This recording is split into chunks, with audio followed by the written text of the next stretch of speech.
Welcome, everybody, to Sonoma, where the Crawdads are going to take on the Sonoma Stompers in the rubber match of the series in about 5 minutes. Crawdads took yesterday's game, low scoring, 4-2. They were trying to go for the shutout, then gave up 2 unearned runs in the 9th inning, and then, of course, lost game 1 10-4. So today is a big game in trying to get back in the win column. It'll be Aiden White for the Crawdads and Devin LaGuinto, the right-hander for Sonoma. So a lefty for Walnut Creek and a righty for Sonoma. What did you see, Charlie, from Aiden White last game? Obviously pitched against the Legends. The Crawdads lost that game, but, he didn't do horribly. Yeah, I think all things considered, Casey, Aiden White had a pretty good outing. He went 3 2/3 innings, 3 strikeouts, which is a little low for him based on the stuff we've seen. He allowed 4 free passes and 4 hits, but he only had 1 earned run on the day out of 3 that came across while he was there.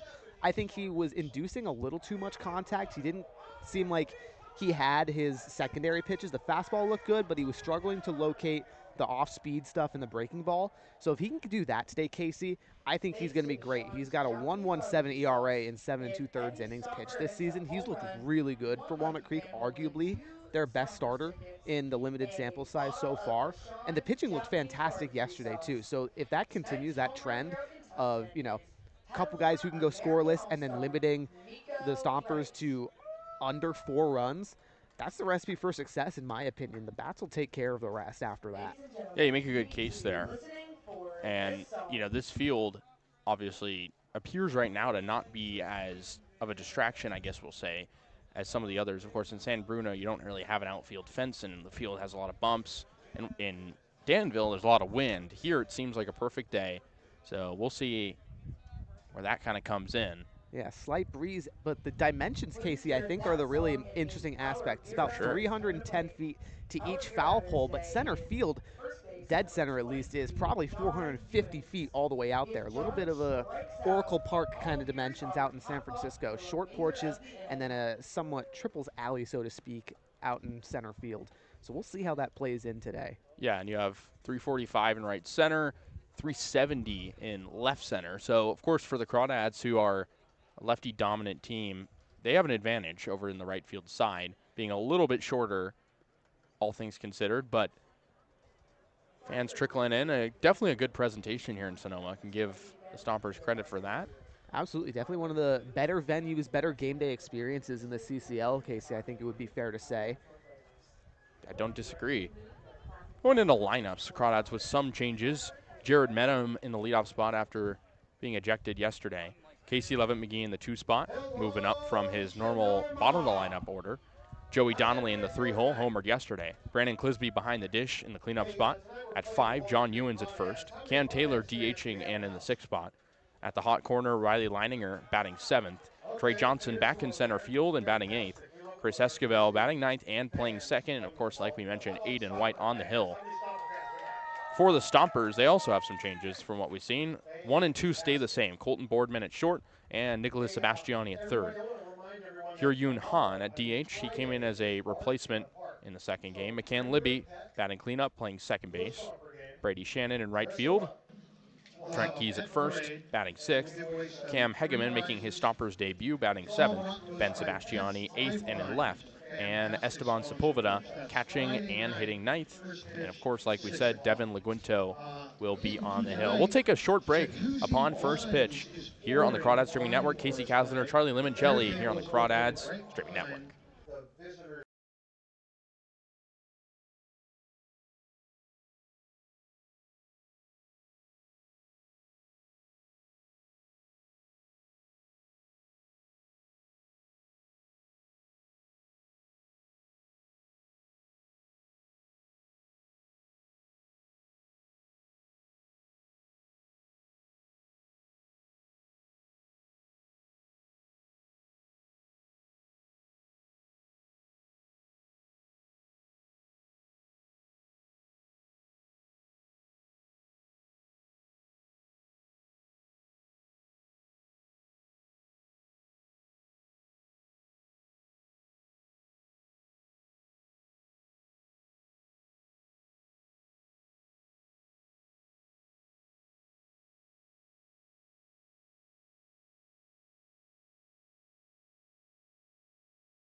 Welcome to the top of the first inning here in Sonoma. Crawdads and the Stompers here in the rubber match. Crawdads won yesterday, lost game 1. Looking for a series win here on the road. Devin Laguinto on the hill for the Stompers. He'll face Jared Medham, the righty hitter. Righty pitcher Laguinto stares in. He has a sidearm delivery. His first pitch, low and in the dirt. Curveball taken by Medham, 1-0. Laguinto posts a 3.21 ERA in 3 appearances for the Stompers. The 1-0. High and outside, taken 2-0. Bounces off the catcher's glove. Sepulveda not able to squeeze it. Quick hitter's count on Medham. Takes his practice hack. The 2-0. Takes a strike, outer corner. 2-1. Sepulveda going to the heat. The 2-1 offering. In the dirt, taken ball 3, 3-1. Medham yesterday. He had 3 at-bats, 1 hit in those 3 tries. Brought his average up to 306. He's the fourth most RBIs in the CCL North. 3-1. Not close, full count.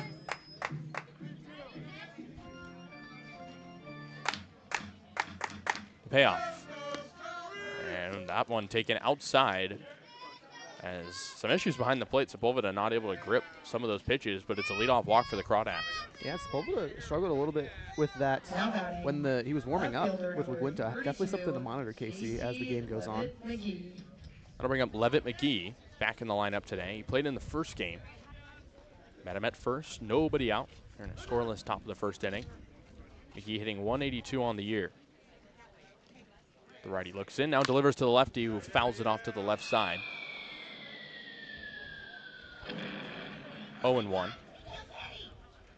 Levitt McGee in that first game went 0 for 4. Rode the bench yesterday.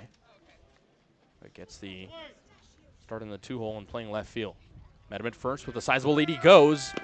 Levitt McGee tapes at the dish. The throw into second. Late. Stolen base for Medham.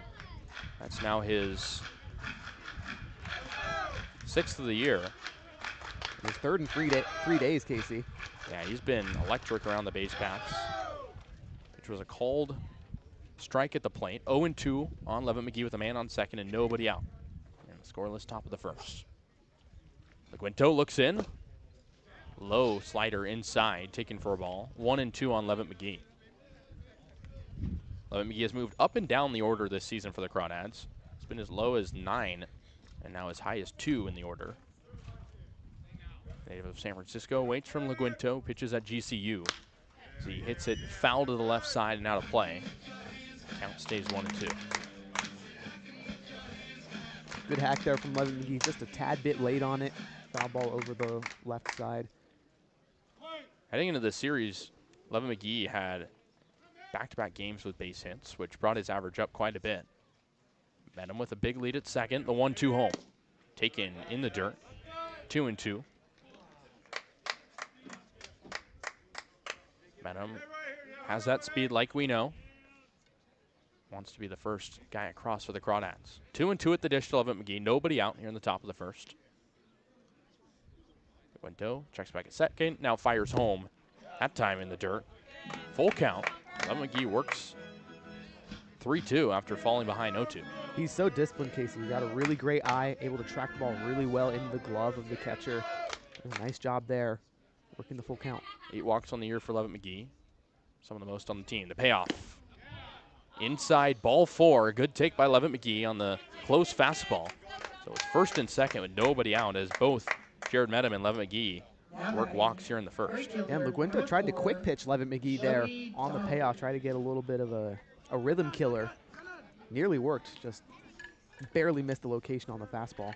That brings up the lefty hitter Joey Donnelly, who homered yesterday. On a 4-game hitting streak, has the highest average in the CCL North. Takes in on the left side after Laguinto dishing back-to-back walks to lead off the game. He fires home, and Donnelly takes a strike, middle frame, 0-1. Donnelly's home run yesterday went to dead center. No coming back, and that was his first of the year. That doubled the Crawdads' lead from 2-0 to 4-0. Met him at second, Levitt McGee at first. Laguinto comes set. he kicks and deals in the dirt. Another fastball taken for a ball, 1-1. Joey Donnelly, a rising grad student, played 4 years at Cal. Saw some action early on and didn't play much down the stretch in his Cal Bear career. Gunto at the belt, brings it down the hill, in the dirt again. Slider taken for a ball, 2-1. The Crawdads' farthest trip so far in terms of mileage.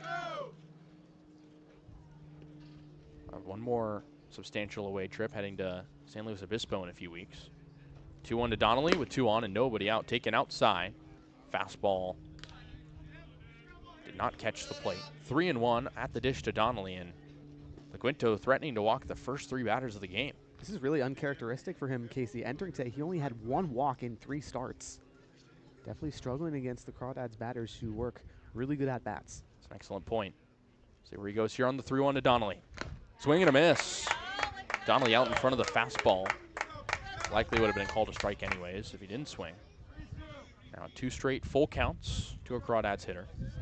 Donnelly steps out, taps his cleat, now back in.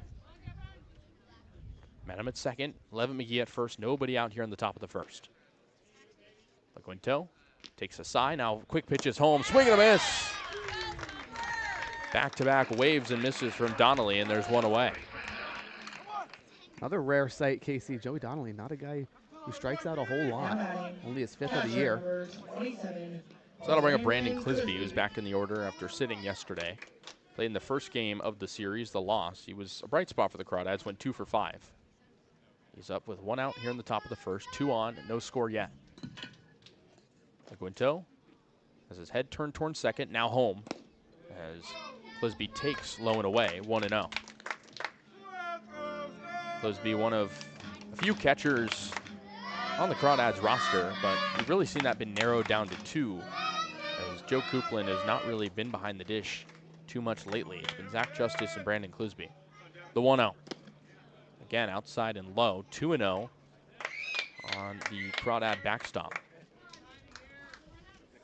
Clisby, a native of Alamo, California, practically the backyard of where the Crawdads play. LaQuinto trying to settle in, 2 on. 2-0 is in there for a strike, outer corner fastball taken by Clisby. 2-1. 1 out here in the inning. Both runners on second and first, taking pretty big leads. 2-1, outside and it gets away to the backstop as Sepulveda can't grip it, and both runners will advance on the wild pitch. Met him to third, Levitt McGee to second, and the count moves to 3-1 on Clisby. That's a costly error, Casey. Takes away the ground ball double play, and both runners in scoring position now. Crawdads with a huge opportunity. Clisby, the cleanup man up, Ewan's on deck. Sepulveda has had some trouble gripping those pitches from LaQuinto. So it's 3-1 at the dish, 1 away in the inning. Still scoreless here in the top of the first. Crawdads with 2 in scoring position. The 3-1 home. Hit on the ground over towards second.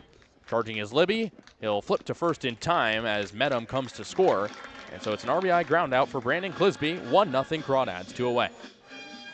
Productive out there from Clisby. Just move the runner over, score 1, matter of fact. So you'll definitely take the RBI. So 1-0 Walnut Creek. That brings up John Ewens, who had an RBI fielder's choice yesterday. Helped the Crawdads in a low-scoring affair. 2 away in the inning. Runner on third is Levitt McGee. 1-0 ball game here in the top of the first. LaQuinto stares in, now kicks and deals. Low fastball taken for a ball, 1-0 on Ewens. Leads the CCL North with 15 RBIs, hitting .390 on the year. He's one of the best hitters for the Crawdads in the order. The 1-0, inside fastball that time, taken for a ball, 2-0. Cam Taylor would be next if the Crawdads can extend the inning. They want to win the series. The 2-0. One taken in there for a strike. Fastball outer part of the plate. Winto going to the heater. 2-1 on Ewens. He waits, swings and misses late on the fastball that time. Wanted it, but couldn't get it in time. 2-2 count at the dish to Ewens. Levitt McGee on third. 2 outs in a 1-0 ball game here in the first. The 2-2 is low. That time a slider taken for a ball. And another full count as Leguento's pitch count going up pretty quickly. Yeah, this is what, the third or fourth full count we've seen in this inning, Kasey. Leguento has to be careful.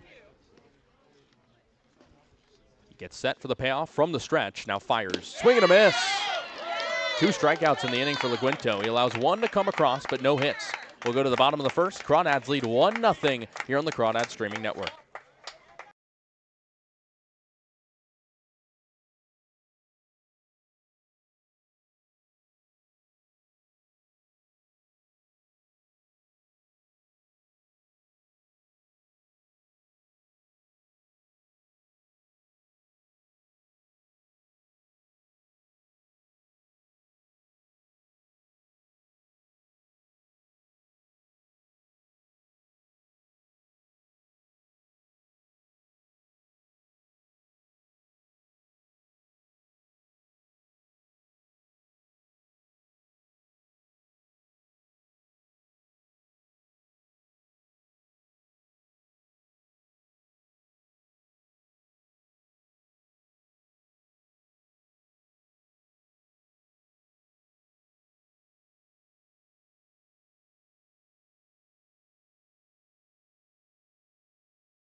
Welcome back to beautiful Sonoma. The Crawdads lead 1-0 here in the middle of the first.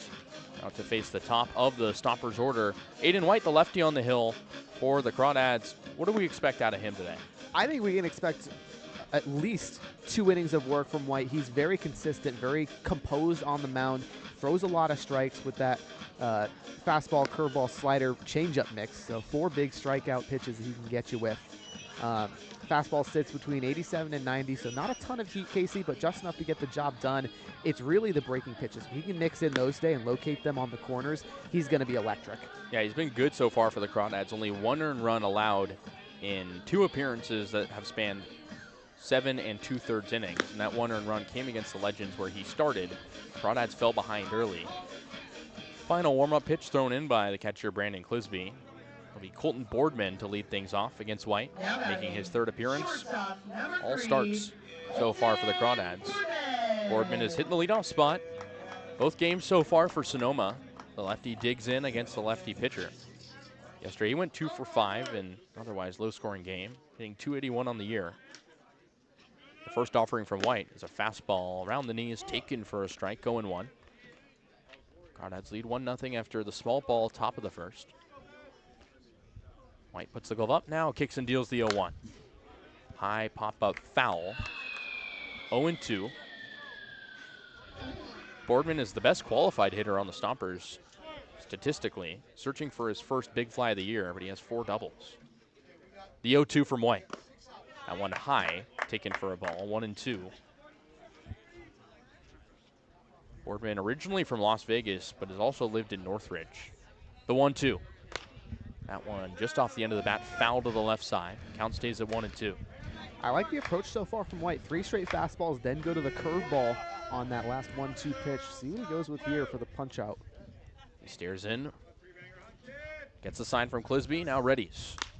Another one hit foul out of play behind us. Count stays at 1-2. Boardman, actually college teammates with Crawdads middle infielder Cam Calvillo at Cal State Northridge. In 2025, Boardman hit .247 in 35 games. The lefty hitter waits from the lefty pitcher White. Now he kicks and deals the 1-2. Swing and a miss! Way out in front of the curveball, fooled him by a mile, and there's 1 away. Oh, Kasey, that was disgusting. Aiden White, what a pitch you threw there. Wow, yeah, that was intense break on that curveball, we'll say. That'll bring up Nicholas Sebastiani. He's hit out of the 2-hole in both games so far. Playing for his hometown team, the Stompers. He grew up right here in Sonoma. Righty hitter, waits from White, the lefty. Now he kicks and fires. Swings at the first pitch he sees, ropes it to center field and down for a base hit. Johnson, the center field, picks it up. And Sebastiani takes a bit of a turn at first. And it's a one-out single in the first hit of the ball game. Yeah, great approach from Sebastiani. Was looking fastball, sat on it, got it, swung at the first thing he saw. So Hyun Han will dig in, getting his first start of the series, although he played in the second game as a pinch hitter. At Los Medanos College, hit .404 last year. White will pitch from the stretch against the lefty Han, playing in the DH spot today. The first offering, as he shows bunt, now pulls it back, taken for a ball low, 1-0. Stompers with their first base runner. Sebastiani has done a phenomenal job at the 2 spot, getting aboard early in games. On the lefty hitter waits. White fires. That one hit out to shallow left field. Medham chasing from short, and he makes the catch. Medham is really everywhere. He was racing back toward left field. And it's an important out number 2 to keep the runner at first. That's an incredibly athletic play. A snow cone snag there for Jared Medham, ranging into shallow left field from shortstop. You're right, Casey. He's just been the defensive wizard for Walnut Creek this year.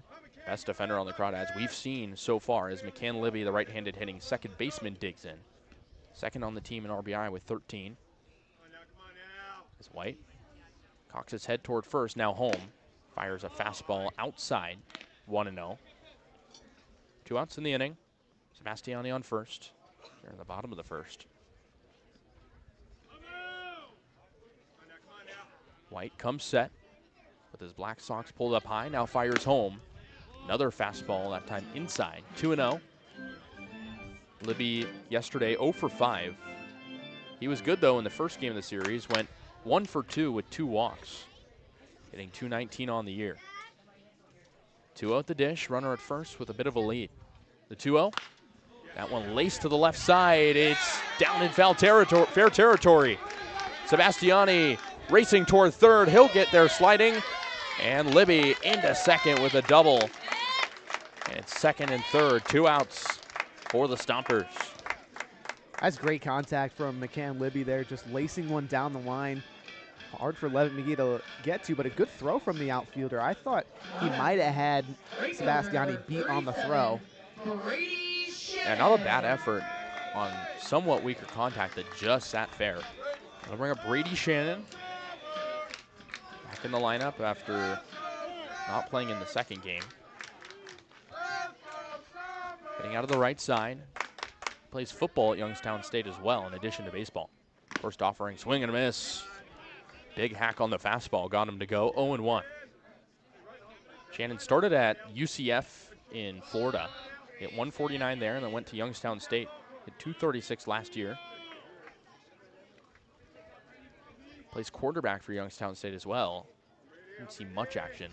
The 0-1, high fastball taken for a ball, 1-1. We see a lot of two-way players in this league pitching and hitting, but not a lot of two-way guys playing different sports at the collegiate level. No, it's extremely rare, Casey. Played QB for 3 games for Youngstown State in 2024. The 1-1 from White. Another swing and a miss. Shannon trying to find the pitch he likes.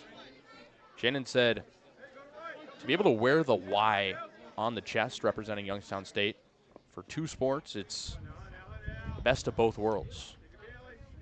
The 1-2 with 2 away. In the dirt low, blocked from Clisby as it gets away from him a little bit, but the runners hold up second and third. 2-2 at the dish to Shannon, trying to find his pitch and drive in potentially a pair of runs here. Crawdads lead 1-0 here in the bottom of the first with 2 away. Shannon's been chasing on the fastballs from White so far, which he struggled to locate in the previous 2 at-bats. I say feed him another one up and in, see if we get the chase. See where White goes, he steers in hard. Now fires the 2-2. High, taken for a ball, 3-2 on the fastball. I like the try. Unfortunately for White, didn't quite have the location in the strike zone for a called strike. White has had good command this year. Want to avoid the walk here. That could load the bases. Payoff pitch with 2 away. High pop-up. Behind home plate, Clisby chasing toward the Stompers dugout, and he'll track it down for the 3rd out. So the Crawdads strand 2 runners on. They don't allow anything. We'll go to the top of the second. Walnut Creek up 1-0 on Sonoma here on the Crawdads streaming network.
Top of the second inning here in Sonoma. Crawdads lead 1-0 over the Stompers. It'll be 6-7-8 due up for Walnut Creek, starting with Cam Taylor, left-hand hitting designated hitter, back in the order today. Devin LaGuinto still on the hill for the Stompers. Didn't give up a hit in the first inning, but did give up a run. Righty pitcher stares in against the lefty hitter. Fastball in there for a strike, 0-1.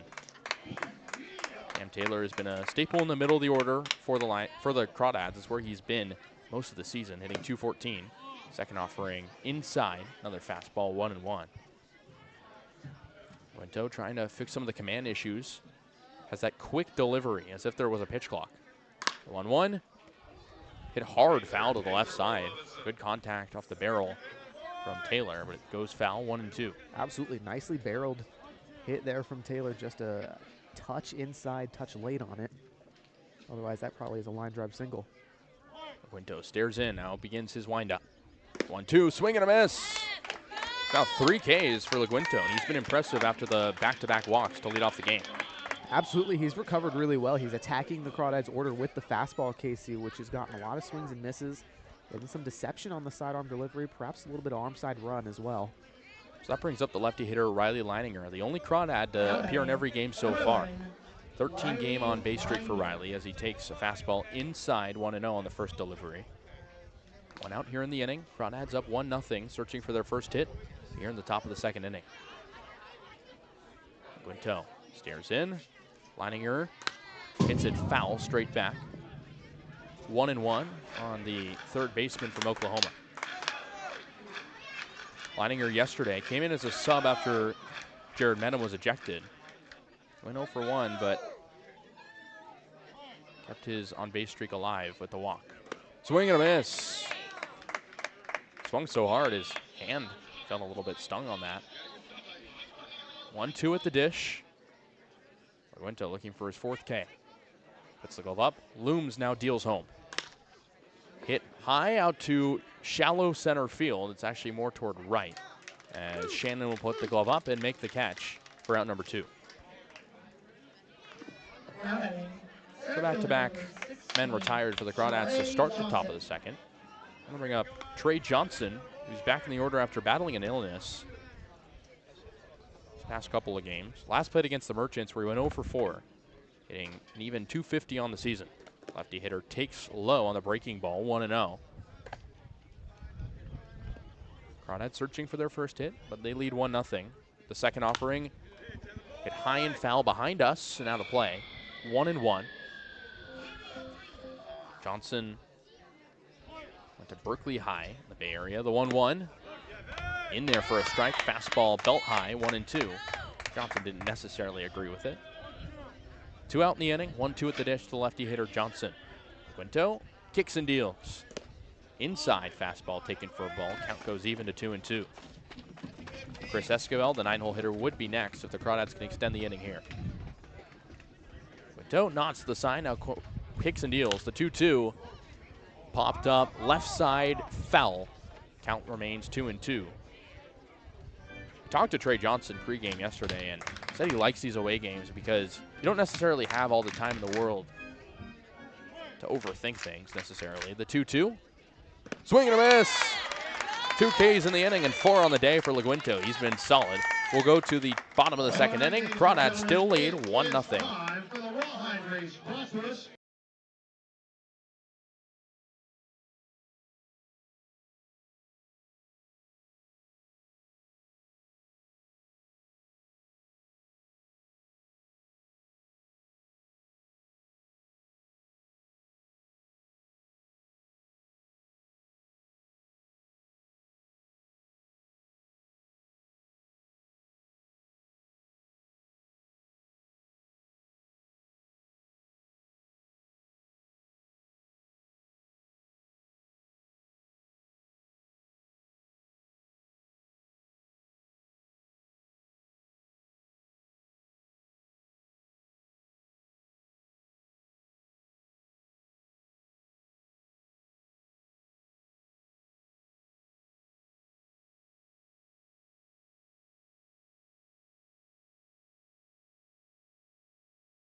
Welcome back to Sonoma, where the Crawdads cling on to a 1-0 lead here in the bottom of the second.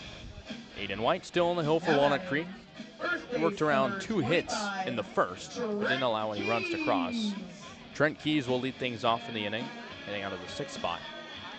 Lefty hitter playing first base today against the lefty pitcher Aiden White, still on the hill. Keys was a pinch hitter yesterday as he fouls the first offering back, 0-1. He was hit by a pitch for the team-leading 11th time in his only plate appearance. He came around to score in that 9th inning, where the Stompers cut the deficit in half, but ended up losing. The 0-1 from White, and there's the 12th hit-by pitch of the year. Plunked him right in the back. He seems to be in some pain, slamming his helmet down. I'm sure he's tired of being hit by pitches. That's 12 in now 15 games. Yeah, that's definitely doesn't tickle there, Casey, but it's definitely an odd coincidence as well. Keys 12 hit by pitches, excuse me, on the season. There are just some guys in baseball who get hit by pitches a lot, and Keys is one of them. Definitely happens when you're crowding the plate a little bit. He's also been walked 11 times. Only 3 hits on the year, but he's been aboard over 25 times. I'll bring up Cam Hageman making his Stompers debut, hitting righty. With a man on first, as White will pitch out of the stretch. No outs here in the inning. Top of the second. Bottom of the second, rather. Crawdads up 1-0. White stares in, now brings it down the hill. Hageman takes the ball high, 1-0. Hageman, no stranger to summer ball. Spent 2024 in the Northwoods League with Battle Creek. But he only played in 13 games there. Now making his debut with the Stompers. The 1-0. Swing and a miss. Late on the fastball outside. 1-1 to Hageman. Another JUCO guy on the field today. Had a really good freshman campaign at Elodie College. Hitting .352 with an OPS nearing 1,000. White stares at first. Now home. The 1-1. Chopped on the ground over toward third base. Leininger charging will only look toward first, and the throw gets away. Hageman will stay at first. Keys will cruise into third. And it's an E5 from Riley Leininger. He charged it, kind of ran in front of Medham, and there's runners on the corners with nobody out. It's a tough play over at third. Leininger's been pretty good defensively. His arm hasn't been the issue most of this season. That's a rare errant throw. No outs in the inning, runners on the corners. Stompers looking to tie it. They're down 1-0, and here in the bottom of the second. Ben Sebastiani, the right-handed hitting left fielder, digs in. Didn't play yesterday, but played in the first game. White steers home, the first offering. Fastball outside, taken for a ball, 1-0. Sebastiani got the day off yesterday. Was 0 for 3 in game 1 with a run off 2 walks. White stares in the 1-0. That time in there for a strike. Outside corner fastball, 1-1. Sebastiani hitting .118 on the year. Not quite as stout as his cousin Nick in the second spot. The 1-1. Change up in there for a strike. Low part of the zone, 1-2. Sebastiani, another native of Sonoma. Likely growing up and going to games here. Stompers have a pretty big fan base. Runners on the corners, nobody out. 1-2 at the dish. The 1-2 home. Swing and a miss. White gets him to go on the outside pitch. And that's his second strikeout of the day for out number 1. It's a really nice recovery at bat for Aiden White. Paints the corners of the strike zone on Sebastiani. Does a really great job. He hasn't thrown a ton of first pitch strikes since the first strikeout to Gordon, and we'll see if he can improve on that. That, I think, is going to be key to getting out of this jam. That brings up Esteban Sepulveda, who's making his first start at catcher of the series after previously playing DH. Righty hitter in the 9 hole. Runners on the corners looking for an RBI. Takes a fastball low, 1-0 from White. Sepulveda, righty hitter, hitting .147 on the year. Committed to UC Riverside after spending 2025 at Pepperdine. White comes set and fires over to first, trying to get the runner Hageman, who gets back without a slide.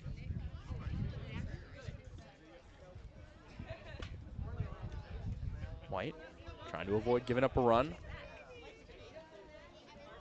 He waits on the 1-0, now fires home. High fastball taken 2-0. Sepulveda really good at Pepperdine 2025. Hit .303 on a team that generally struggled, with 4 extra base hits, including 1 homer. White on the 2-0. That one hit out to shallow center field. Johnson there to make the catch. Runner tagging from third. The throw will be cut off by Ewens, and it's a tied-up ball game on the sacrifice fly from Sepulveda as Trent Keys comes in sliding to the plate.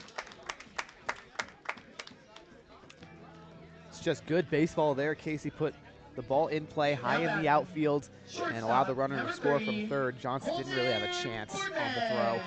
Hegeman stayed at first, so it's 1-1 ball game. 2 out in the inning. And on first, as White will face now the top of the order as it flips over to Boardman. He's 0 for 1, struck out swinging against White back in the first. White from the stretch. Kicks and deals, runner goes, pitches a cold strike, and safe at second. The Crawdads thought they were out of the inning as Medham was jogging toward the dugout, and the Crawdads are in some disbelief right now. He was out by a mile, Kasey. Let's be so real. Hegeman was out. What a lightning throw from Clisby. I think I agree with you. It looked like they beat him on the throw. They got the tag in. And Brent Cummings, head coach for the Crawdads, coming to reason with Blue out there. Jared Medham couldn't believe it over at short.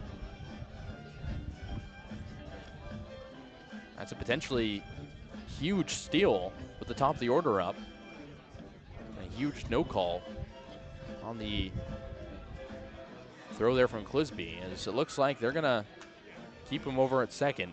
So it's a stolen base from Hegeman, his first of the season. 0-1 count to Boardman at the dish.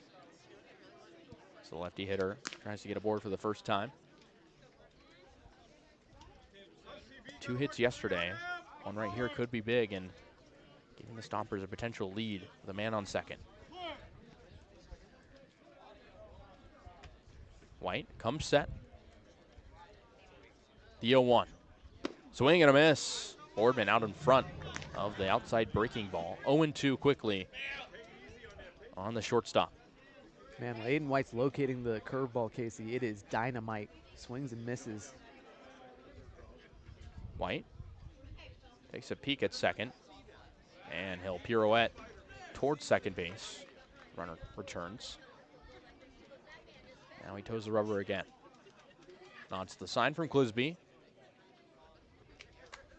It's ready and brings it down the hill. And that one bounces in the dirt. Clisby loses it. It's to the backstop. And the runner will advance to third base as Hegeman into third on the wild pitch. So runner on third, 1-2 count as that was called a ball. 2 outs in the inning. 1-1 ball game. Crawdads try to get out of this inning without giving up the lead.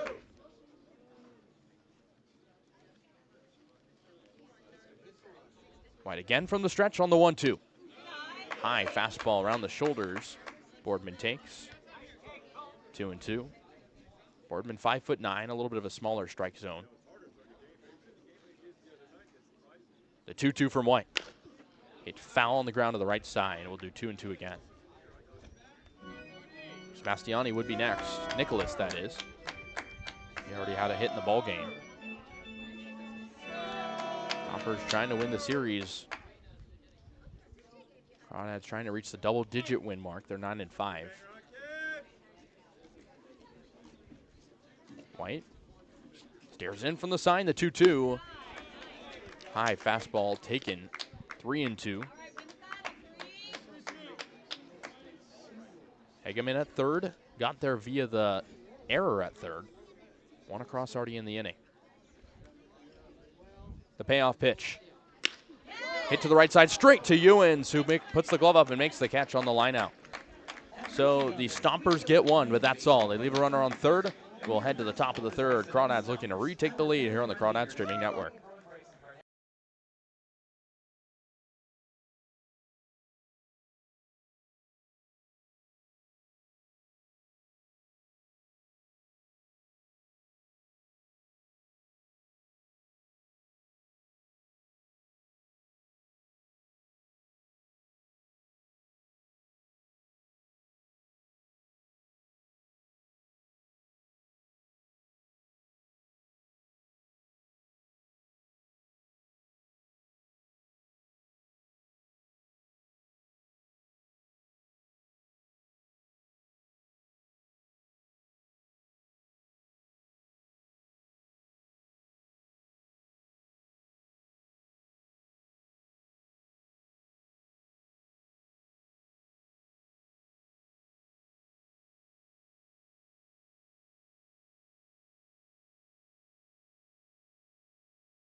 9-1-2 due up for the Crawdads here in the top of the third, starting with Chris Esquivel hitting for the first time.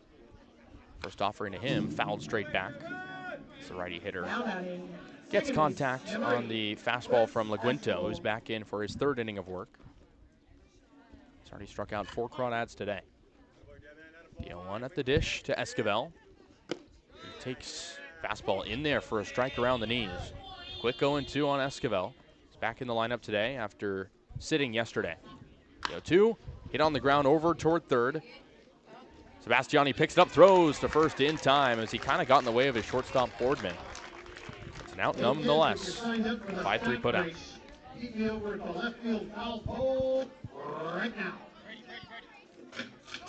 So with one away, that'll bring up Jared Medham. He walked and stole a base, later scored back in the first. Crawdads' lone run of the game. Righty hitter digs in against the righty. Laguinto fires. Fouled straight back, 0-1. Medham showed his speed back in that first inning where the Crawdads tried to tack on. He takes low, 1-1. Laguinto with a quick motion. Makes it hard for these hitters to fully become ready. The 1-1. Hit high in foul territory on the right side. The first baseman Keys chasing, but it's out of play. 1-2 on the dish. Not the dish to Medham. Laguinto has recovered nicely after walking the first 2 batters of the game, but hasn't allowed a base runner since. Righty stares in, now fires. Another pop fly behind home plate and out of play. 1-2 to Medham now.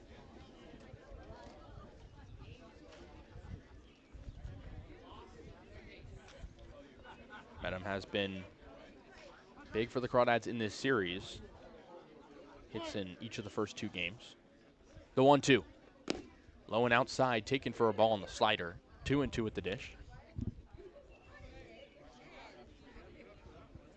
Medham, a late addition to the Crawdads roster as he hits one hard out to right center field. That one's going to hit down for a base hit. Cut off by the center fielder Hegeman as Medham holds up at first. And that's the first hit of the game for the Crawdads. Great piece of hitting from Jared Medham into the right center gap.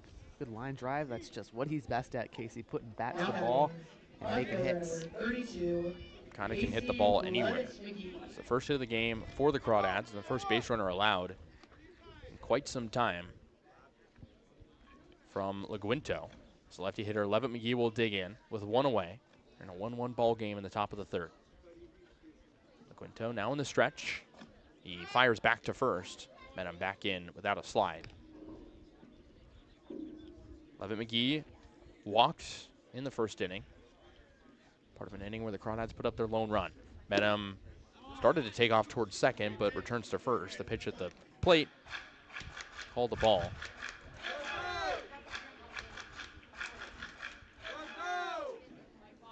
Want to know at the dish to Levitt McGee. Another throw back to first, and Medham back in there safely. Kind of stumbled back toward the bag. Laguinto very particular. He wants to hold Medham, who stole a bag in the first inning. Comfortable lead at first for Medham.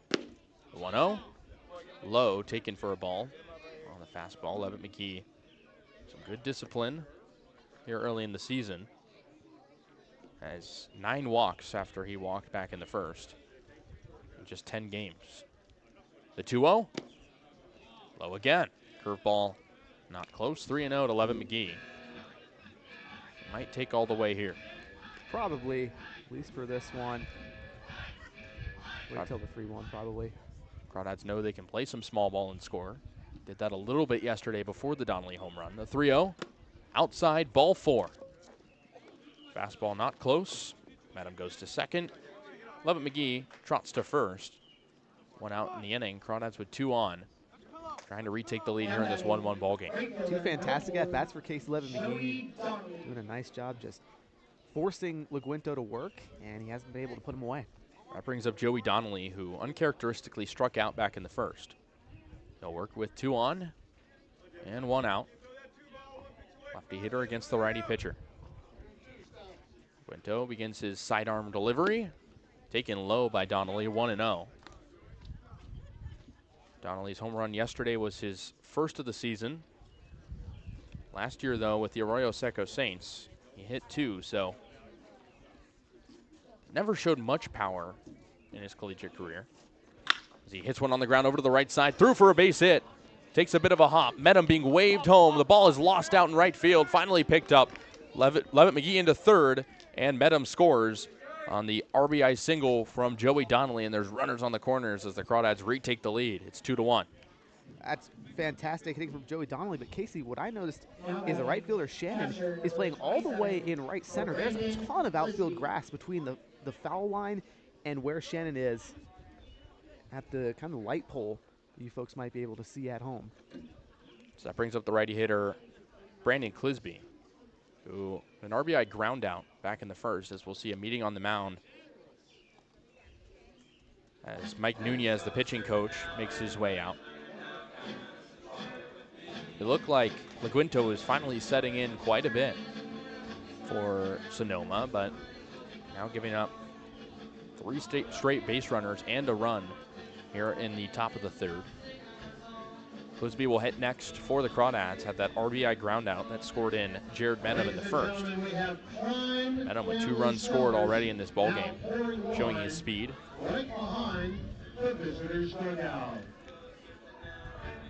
Likely just a talk, but there is some action in the bullpen for Sonoma.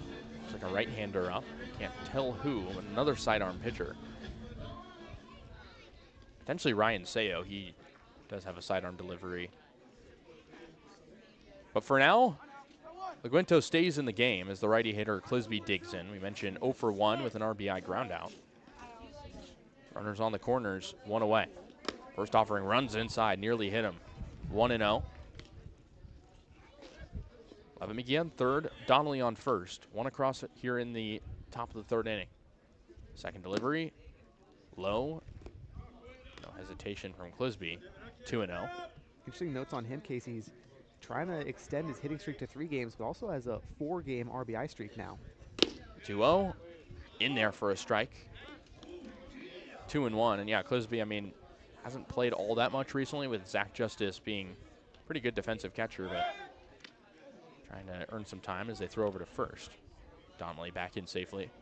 I think it would be fair to say at this point, Clisby probably the best offensive catcher that the Crawdads have, hitting .344 in the year. The 2-1, swing and a miss. Big hack, kind of scooped at the low and inside fastball.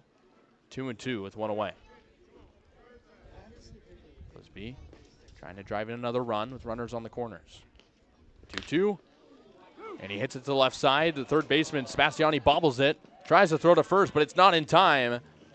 And the run comes in to score as Levitt McGee trots in. That's now 2 runs in the inning for the Crawdads, and they lead 3-1. Everybody's safe on that play. Donnelly got into second as the third baseman, Sebastiani, bobbled it. Should be ruled as an E5. We don't have the data on that. I think it's an E5, Casey. Might have been a double play if Sebastiani picked it up cleanly. Clisby with some productive ground balls so far. Ewens up now for the Crawdads. The lefty hitter takes a strike inside fastball. Nips the corner. 0-1. Ewens struck out in the first. It's one of the 4 strikeout victims today for the Crawdads. The 0-1. Another fastball outside. 1-1. It's now 4 straight base runners reaching for the Crawdads after the Chris Esquivel leadoff ground out. Only 1 away in the inning. The 1-1. Ewan slaps it to the right side into right field for a base hit. Donnelly being waved home. The throw is in time. Oh, the ball pops out. He's going to be called safe. Donnelly retouches home plate. Crawdads take the 4-1 lead as Donnelly scores on another defensive mistake. Clisby into third, and Ewens into second on a clutch hit, and it's 4-1. Yeah, base hit RBI for John Ewens. Extends his CCL leading total, 16 runs batted in on the season. He's just been a dynamo in that 4-5 position. So still 2 runners in scoring position for the Crawdads as Cam Taylor treks into the batter's box. Lefty hitter 0 for 1 with a strikeout. Hits one on the ground on the first pitch he sees over to third. Sebastiani pump fakes, now throws to first in time. Taylor's retired as Clisby comes in to score. And Ewens into second. So the Crawdads lead 5-1 in a big inning here in the top of the third, where they've played at 4. Ewens might have been out as Sebastiani didn't want to turn the double play as he pump faked. So with 1 away, that brings up Riley Leininger, the lefty hitting hot corner. Takes a strike inside corner, 0-1. Leininger struck out, flied out to right back in the second. A 1 count on him here in this 5-1 ball game. 1 away. It's a foul straight back, 0-2. Ewens at second. Got there via the single. Was able to advance as the Stompers defense has been pretty sloppy so far, especially in this inning. We've seen a ball get away in right field. The ball pop out of the glove at home plate. 1. Fouled over to the right side. Count stays at 0-2. Then again, we saw the error over at third. So Crawdads have taken advantage of some forgettable defense for Sonoma. The 0-2 with 2 away. Hit high up in the air. Right field. Left side of the infield. Pop out at third base. And so that'll end the inning. Crawdads get 5. They leave 1 on. 5-1 Walnut Creek. We'll go to the bottom of the third on the Crawdads streaming network.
Crawdads erupted last half inning, now lead 5-1 after getting 4 runs to come across. So some run support for Aiden White, who's still on the hill. Lefty hitter trying to get through his 3rd inning of the work. He'll take on Nicholas Sebastiani to lead things off. 2-hole hitter singled back in the first and was later stranded there.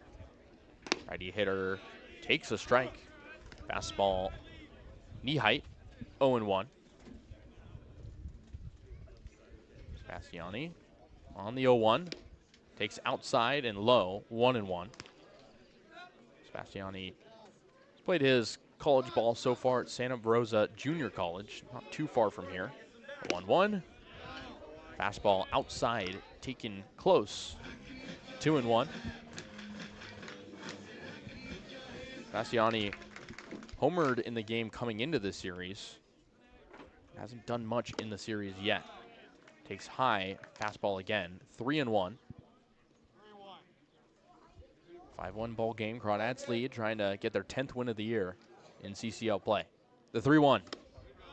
Taken high, ball 4, so it's a leadoff walk to start the inning.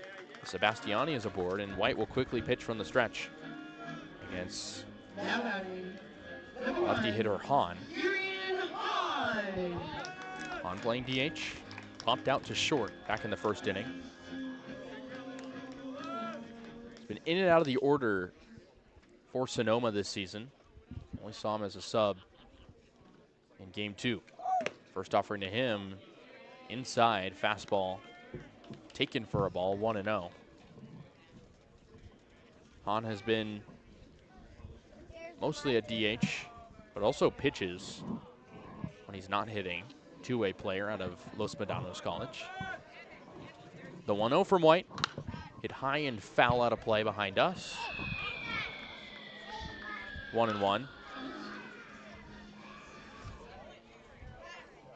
Hahn only hitting 118 on the year.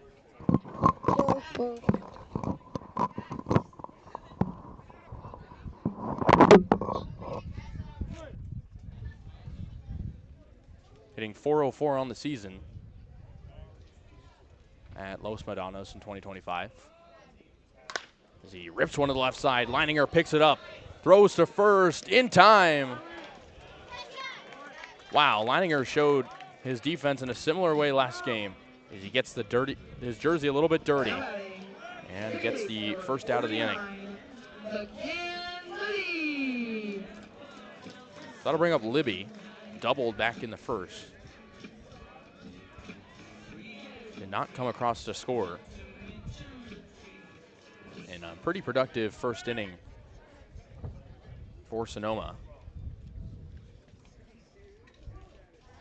5-1 ball game, Crawdads lead. They lead in hits 3-2. Runner at second is Sebastiani. First offering, in there for a strike, fastball around the knees, 0-1. Bottom of the third. White trying to get his guys back hitting, creating more offense after they piled on last half. The 0-1, fouled straight back. 0-2. White mostly using the fastball so far. We've seen him go to the slider and the changeup occasionally. He's worked the heater well. 2 strikeouts so far. Looks back at second, now fires the 0-1. Goes to the slider, taken in the dirt, 1-1. 1-2 rather. Sebastiani with a sizable lead at second. He advanced on the ground ball. White takes 2 looks at second, now fires home. Fastball low. Count goes even to 2-2 with 1 away in the inning. Crawdads trying to win the series after losing pretty convincingly in the first game. The 2-2, big deep breath from White, now fires home. Swing and a miss. Clisby recovers the drop third strike, now throws to first for out number 2.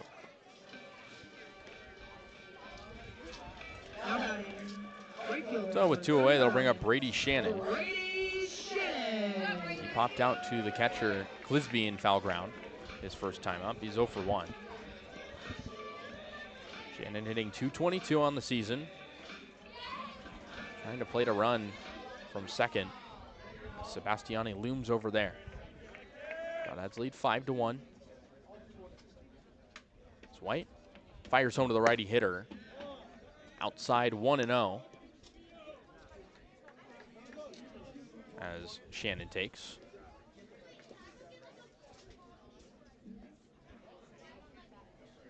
Shannon in game 1 of the series 0 for 4. Trying to raise his average. The 1-0 is fouled straight back, 1-1. Although Shannon started his collegiate career in 2023, he did not play anywhere in 2024.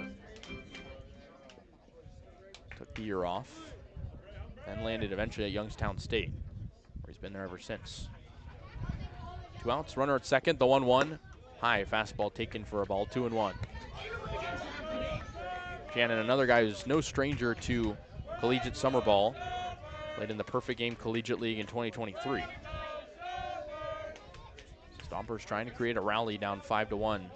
As White has done a fine job so far. 2-1. Change up in there for a strike. 2-2 on the outer corner. Keys would be next. Back-to-back outs in the inning after the leadoff walk. Sebastiani currently at second.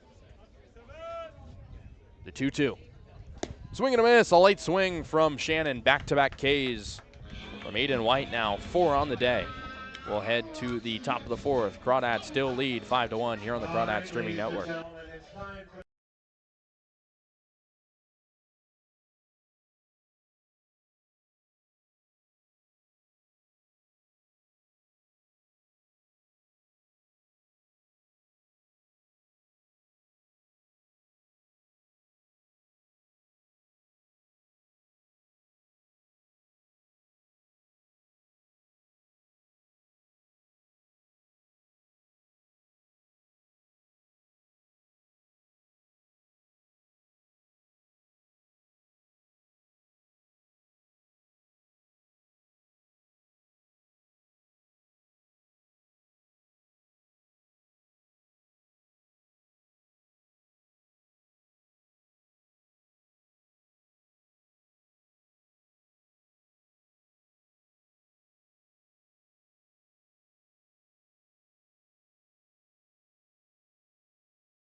New pitcher on the hill for the Stompers is Chris Albee, who similarly to LaGuinto has that sidearm delivery.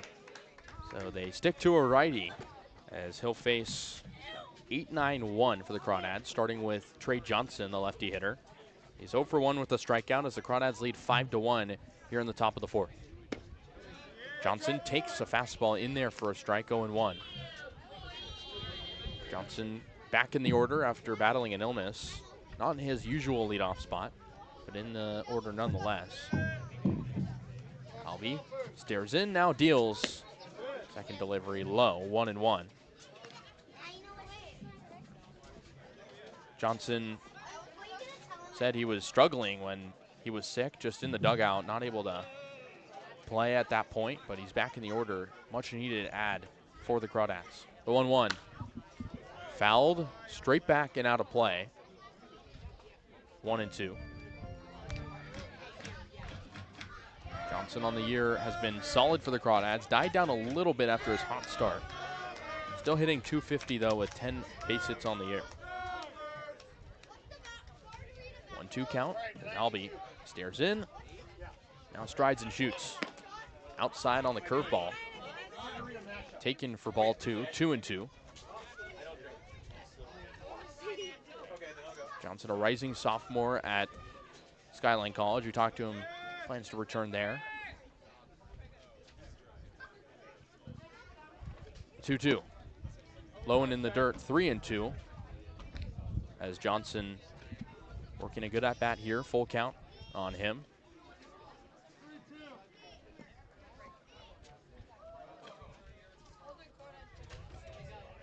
Albee trying to get through some innings. The full count pitch is lifted to right field. A bit of a run for Shannon, ranging back, puts up the glove and makes the out for the first out of the inning. So with one out, that'll bring up Chris Esquivel, who was the leadoff hitter last inning. He grounded out to third. Chris Esquivel. Crawdads tacked on 4 runs to take a 5-1 lead. Still only have 3 hits, but they have the runs. First offering to Esquivel, swing and a miss. Got him to go on the fastball, 0-1.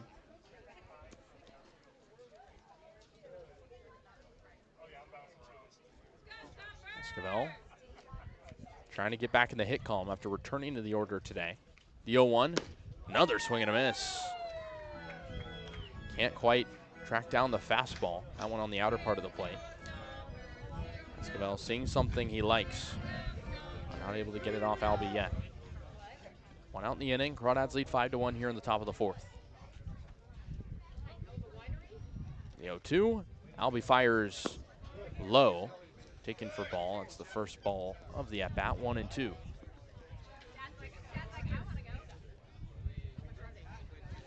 Esquivel out of St. Mary's, originally from University of San Diego, in his hometown. The 1-2, nearly hit him, has to duck. Taken for a ball, 2-2. Esquivel started the year struggling with the strikeout. Has since been better, hitting .250 on the year in 32 at-bats. Waits on the 2-2. Taken low, 3-2. He works 3 straight balls on the fastball there. Full count to Esquivel here on the top of the 4th. One away after Johnson was retired on the fly out to right. Albee comes set. Almost ready for his sidearm delivery. The payoff, taken outside, ball 4. So Chris Esquivel works 4 straight balls after going down 0-2, and he's aboard with 1 away. That's an incredible at-bat from Chris Esquivel. Quickly down 0-2 on some swinging strikes, and then becomes extremely patient, forces Albee to try to paint the corners, and he can't. So the lineup flips over to Jared Menham, who's been aboard twice. He's scored twice, singled and walked. He's also stolen a base. He's been basically everywhere for the Crawdads so far. First delivery to him as he half swings on the ground over to short. Boardman steps on second for 1, fires to first in time, and the side is retired in the 4th. The Crawdads go down after the double play, still 5-1. We'll head to the bottom of the 4th, 5-1, Walnut Creek. All right, ladies and gentlemen.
Crawdads still with a 5-1 lead here in the bottom of the fourth.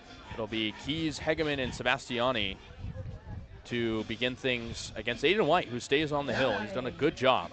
He's gone through 3 innings, only giving up 1 run. And it was unearned. Lefty hitter Keys digs in. He was hit by a pitch against White for his team-leading 12th time of the year back in the second. Lefty hitter waits. Fouls off the first offering to the left side, 0-1. Keys has a knack for getting on base. Not necessarily through the hit. Only has 3 of those on the year. But he's taken 24 free passes on the year. The 0-1. Swing and a miss. Over the top on a fastball, middle of the plate. 0-2 on Keys. Seen Keys in and out of the lineup. Was a pinch hitter yesterday, where he was also hit by a pitch. The 0-2. Here in the 5-1 ball game. Swing and a miss. Tried to get the outside curveball, but White fooled him and strikes him out on 3 pitches. That's 3 straight strikeouts for Aiden White. Yeah, and that's masterful sequencing, Casey. 2 fastballs, gets a bit of a foul ball on one of them, gets a swing and miss on the other one upstairs, then goes low and away on the breaking ball, and Keys is just not close. That's 3 straight strikeouts, and now 5 in the game for White, all swinging. He's worked the deception as Cam Hegeman digs in. He reached on an error back in the second. He takes a strike. Fastball middle of the plate. Hegeman, the righty hitter, making his Stompers debut after an electric season at Ohlone College. He is jammed a little bit, hits it slowly over towards second. Esquivel charging, flips to first with the glove in time. No need to use his hand. He's got the mitt. And he flips to first for out number 2. Esquivel's been working on that play, Casey. Yesterday when the Crawdads were practicing double plays, he flipped with the glove a couple times over to first when I was watching that practice. So no stranger to making that kind of play, and he continues to be another defensive stalwart at second. 2 away for Ben Sebastiani. He was a strikeout victim in the second. He takes a curveball in there for a strike, 0-1, knee height. Great frame job from Clisby, helps secure the strike there. Sebastiani waits, swings and misses. Scooped at the low changeup. Quick 0-2. As White looking for another punch out here in a flawless outing so far. The 0-2 outside. 1-2. Sebastiani, native of Sonoma, played at College of Marin in 2025. The 1-2. High fastball taken for a ball. Count even at 2-2 with 2 away. Crawdads lead 5-1 on the Stompers after putting up 4 runs in the third. The 2-2. Low fastball from White, taken, ball 3. Count goes full with nobody on. White trying to get through his 4th inning, which could be his last. The payoff pitch. Swing and a miss! Aiden White has been phenomenal. That's now 6 strikeouts for the lefty hurler from Nebraska. We'll go to the top of the 5th. Crawdads still lead 5-1 here on the Crawdads Streaming Network.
Welcome back to Sonoma, where the Crawdads still lead 5-1 here in the top of the 5th. It'll be 2-3-4 due up for Walnut Creek against the right-handed pitcher Chris Albee, who stays in the game for his second inning of work after retiring the Crawdads in order in the 4th. Levitt McGee stands in. He's walked twice. He also scored for walks 19 and 20 of the season for Levitt McGee. Lefty hitter against the righty hurler here in this 5-1 ball game. Albee deals. High breaking ball taken for a ball, 1-0. Albee normally in the closer role for Sonoma. But he gets the call here in the middle innings after they called to the bullpen after that 4-run inning for the Crawdads. The 1-0. Fastball high, 2-0. Levitt McGee maybe trying to get his 3rd walk of the game. Every time he's been on base, good things have come for the Crawdads here in this game. 2-0 count at the dish. Levitt McGee waits as Albee brings it down the hill, and it bounces a good 6 inches in front of home plate on the curveball. 3-0 on Levitt McGee. Had a phenomenal eye today. Has really done a good job. That's what you want out of a guy in the 2-hole. Just get on base. Absolutely, Kasey. He's just been so fantastic. Discipline, like we continue to mention. Certainly due for a hit as well. Plenty of green grass in right field.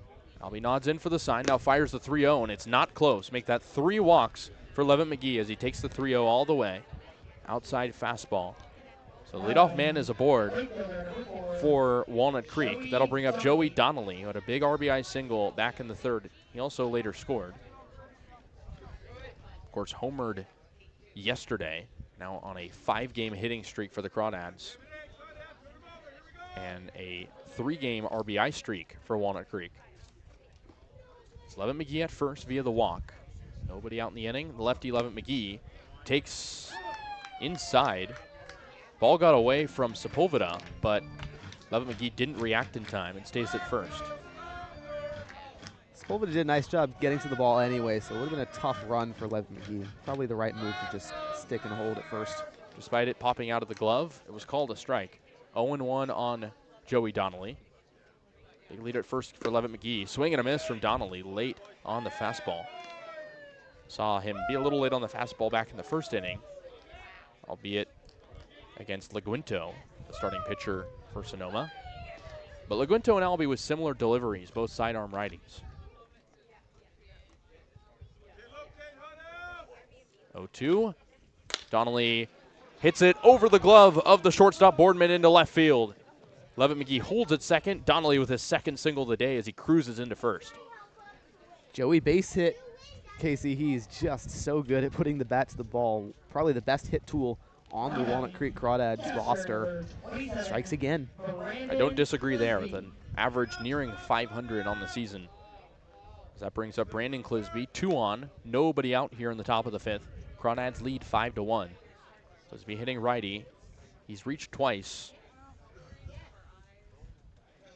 He also had an RBI ground out. He swings and misses at the first delivery from Albee, 0-1. Clisby played in the 1st game of the series, had 2 hits in an otherwise lackluster game for the Crawdads where they lost 10-4. Levitt McGee at second, Donnelly at first. 0-1 count to Clisby as Albee comes set from the stretch and now steps off. He'll meet with his catcher Sepulveda. They're giving up back-to-back base runners to start the inning.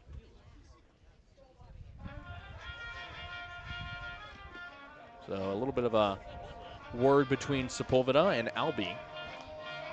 Already seen Sonoma go to the bullpen. They have a righty up and warming right now.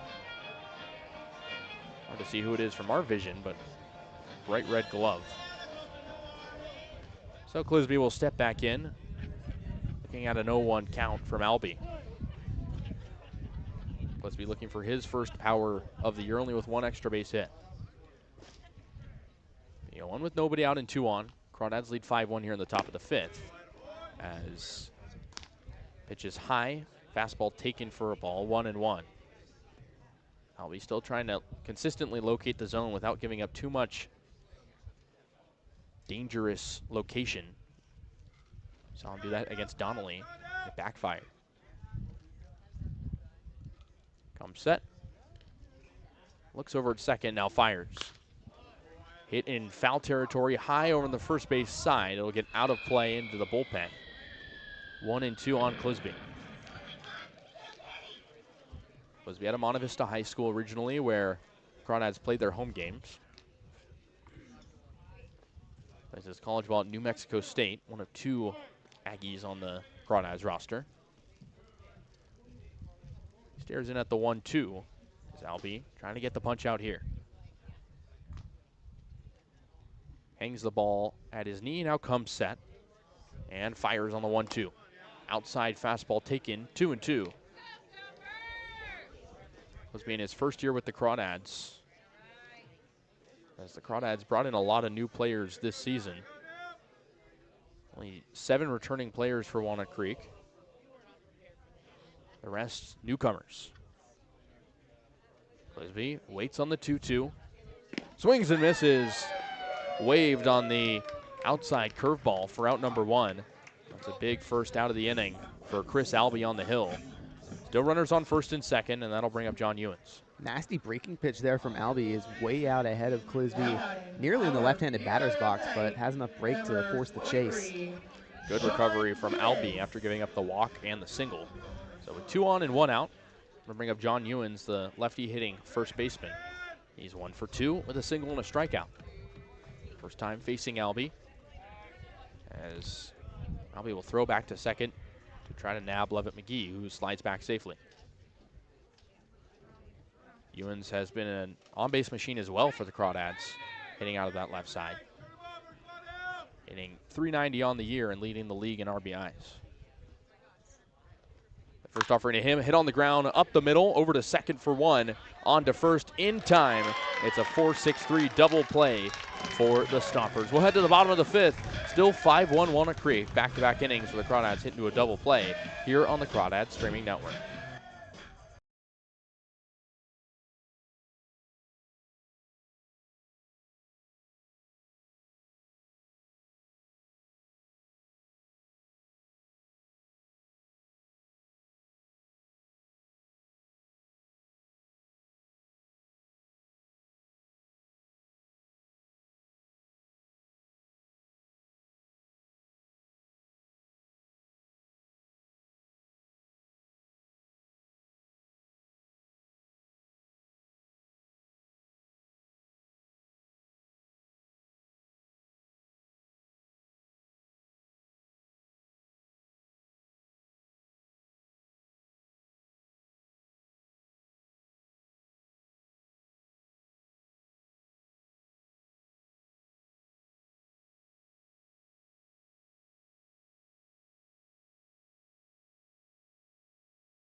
Welcome back to the Walnut Creek Streaming Network here for the bottom of the 5th inning. Walnut Creek up against the Sonoma Stompers 5-1 here at Arnold Field in Sonoma. Stompers up to bat Esteban Sepulveda will lead things off, the catcher in the 9-hole. First offering from Aiden White. Swinging strike on the fastball. He's been magnificent, Kasey. 6 Ks today, entering his 5th inning of work now. He has. He's really worked the fastball mostly, but when he goes to the off-speed, it's been fooling. The lefty turns and delivers the 0-1. Curveball bounces near Sepulveda's feet. Goes away harmlessly. It'll be 1-1. Yeah, and if he didn't move his foot there, probably would have hit him.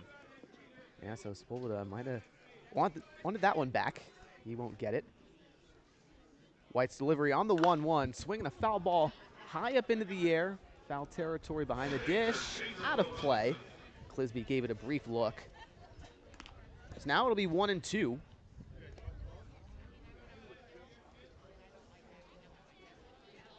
Sepulveda flew out into center field back in the 2nd inning to drive in the only run of the day so far for Sonoma. Trying to be the leadoff man aboard here. The 1-2 from White. Swinging a deep drive into left field. Levin McGee going back under it at the track, and he'll make the catch. 2 well-struck balls stay from Sepulveda, Kasey, but only able to get the sac fly in his first at-bat. Lineup will turn over. Colton Boardman will lead things off. He's 0 for 2 today. Strikeout and a line out in the 1st and the 2nd innings, respectively. Yeah, and Sepulveda's kind of been the only one with that hard contact, as White's done a good job of inducing the weaker contact, mostly. Lefty on lefty matchup here. White kicks and delivers the first offering to the shortstop. Curveball just misses, 1-0. Boardman, the Cal State Northridge man, hitting .281 entering today for the Stompers. The 1-0 offering fastball just high, quickly 2-0. Boardman looking for his first hit today. 7 runs batted in. The 2-0 from White. Fastball drilled into left field. Levin McGee takes a couple steps forward, but he's under it. 2 consecutive fly balls into left field. And now there's 2 down in the bottom of the 5th, for the 2-hole hitter, Nick Sebastiani. And you got to love this if you're Brant Cummings, head coach, because, White's saving your relievers right now, getting these quick outs and doing that all game, really, besides maybe the 1st inning. White's first offering to Sebastiani, swing and a ground ball over to Esquivel at 2nd. The throw to 1st, not quite there. Ewens can't pick it. So that one driven kind of up the middle. Esquivel had to range really far over to his right and bounce the throw. So I think probably an infield single there, Kasey. Yeah, I think I agree. And for Ewens, we haven't really seen him make those types of picks at first, so tough play for him. Now in the 3-hole here, Yoon Han, as pitching coach for Walnut Creek, Dustin Cheney, is going to go have a chat with Aiden White on the bump. Kasey, this is the deepest start for any Crawdads arm on the season. Aiden White now up to 4 2/3 innings, trying to get through 5 to hopefully earn a win decision. Yeah, if they hold on. I mean, we don't typically see the Crawdad starters get the wins. Typically, when they have won games, it's been the relievers that get them. Like yesterday, Carson Timothy ended up with the W after spotless outing, 3 innings pitched for Cody Perry. But despite that, wasn't quite qualified. Yeah, and I mean, White has just been dealing it so far. I mean, we've talked about the fastball, but the off-speed stuff too. Just kind of unlucky there on that ground ball. Was hit hard by Sebastiani, but now facing Han, who's 0 for 2 and hasn't been able to hit hard either. So Sebastiani 2 for 2 today with 2 singles. Here Yoon Han, the designated hitter, up now. Two-way player listed as a right-handed pitcher and a shortstop by trade. 0 for 2, like you mentioned, Kasey popped out in the 1st, grounded out in the 3rd. So he searches for his first hit today. In 8 games, hitting .118 entering today, just 2 hits on the year. White working from the stretch. The first offering to the lefty. Breaking ball clips the lower 3rd. Strike 1 called. Han, a rising junior, spent 2 seasons at Los Medanos College, native of Pittsburgh, California. Lefty White looks to 1st. Kicks and delivers on the 0-1. Han shows bunt, and it's fouled back above us. Quickly 2 strikes on Han. In this situation, Kasey, what do you think White goes to for the put away? Well, he's got 0-2 a lot on these guys. Has not been able to or rather done a good job of getting those quick 0-2 counts. Maybe the off speed. White looks in, kicks and delivers, swinging a flare over to short. Medham fields it on the one hop over to Esquivel at second for the out. So another quick inning for Aiden White. He's gone through 5. He's been magnificent, Casey. We'll head to the top of the 6th and see if Walnut Creek will extend this 5-1 lead here in Sonoma. We'll be right back on the Crawdads Streaming Network.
Welcome to the top of the 6th here on the Crawdads Streaming Network between Walnut Creek and the Sonoma Stompers here at Arnold Field in Sonoma, California. New arm on the hill for Sonoma is Micah Marquez, the rising sophomore at William Jessup. 3 appearances so far for the Stompers, ERA of 0 in 5 innings pitched, 3 strikeouts, no walks, 3 hits. He'll face 6, 7, 8 for Walnut Creek, leading things off the designated hitter Cam Taylor. Taylor had a ground out RBI back in the 3rd, part of that 4-run inning, hitting .214 entering today, looking for another hit today. First offering from the righty Marquez, misses high, 1-0. Number 5, Cam Taylor. Taylor, the rising redshirt junior, most recently at Eastern Kentucky, has a pair of home runs on the year. The 1-0 Taylor, grounded foul on the first base side. It'll be 1-1. So Casey, with those 2 homers, Taylor technically tied for the CCL lead in the stat along with fellow teammate John Ewens. Yeah, not only we've seen a lot of power in that regard, some funky ballpark dimensions though as well. Absolutely, including today. The 1-1 from Marquez, swinging a deep drive into left center field, down for a base hit. Taylor takes a brief turn for 2, but he'll stick it with 1, and leadoff single for his designated hitter brings up Riley Leininger, the left-handed third baseman for Walnut Creek. Now batting, third base, number 11, Riley Good contact there from Leininger. Taylor after kind of a sloppy day to start with the strikeout and the ground out. He gets aboard, and again, the Crawdads really punishing, getting the leadoff guy aboard in all but 1 inning so far. Absolutely, they've been good at just putting the bat to the ball. First offering from Marquez to Leininger, a line drive right over to shortstop. Boardman puts in the glove and then I think drops on the transfer. He threw to 1, and I think the umpires are going to confer whether or not he actually caught it. They say he does. I think I'd agree there. So 1 pitch and a line out for Leininger. Still 1 aboard in the top of the 6th, 1 down for the center fielder, Trey Johnson. Johnson has not played for Walnut Creek since June 19th against the Alameda Merchants, where Walnut Creek was shut out just 2 hits. Been dealing with a bit of a flu past couple days, but he's back in the lineup. Was healthy on the bench yesterday as well. Marquez winds and fires the first offering to the lefty. Fastball inside, ball 1. Entering today, Johnson hitting .250 on the year in 9 games. Was red hot to start the season for Walnut Creek. Had a 5-game hitting streak. The 1-0 pitch grounded over to first. The flip to second for 1. Looks like Boardman bobbled it. Is Taylor safe? No call yet on the field. I think he might be safe. The ball, I don't know if it ever got in the back of the glove of Boardman. I don't disagree. I think it might be safe.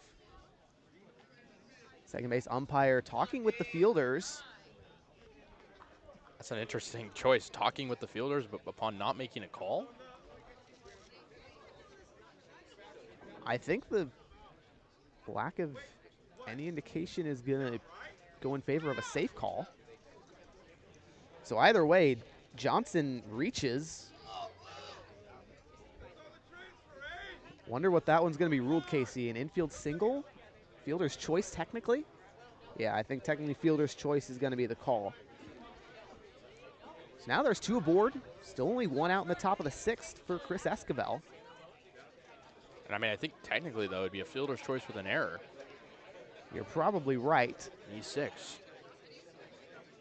Umpires now conferring amongst themselves. And they're going to call Cam Taylor out officially. So late conference. So check that. There's 2 down in the top of the 6th for Esquivel. Johnson does have plenty of speed over at first.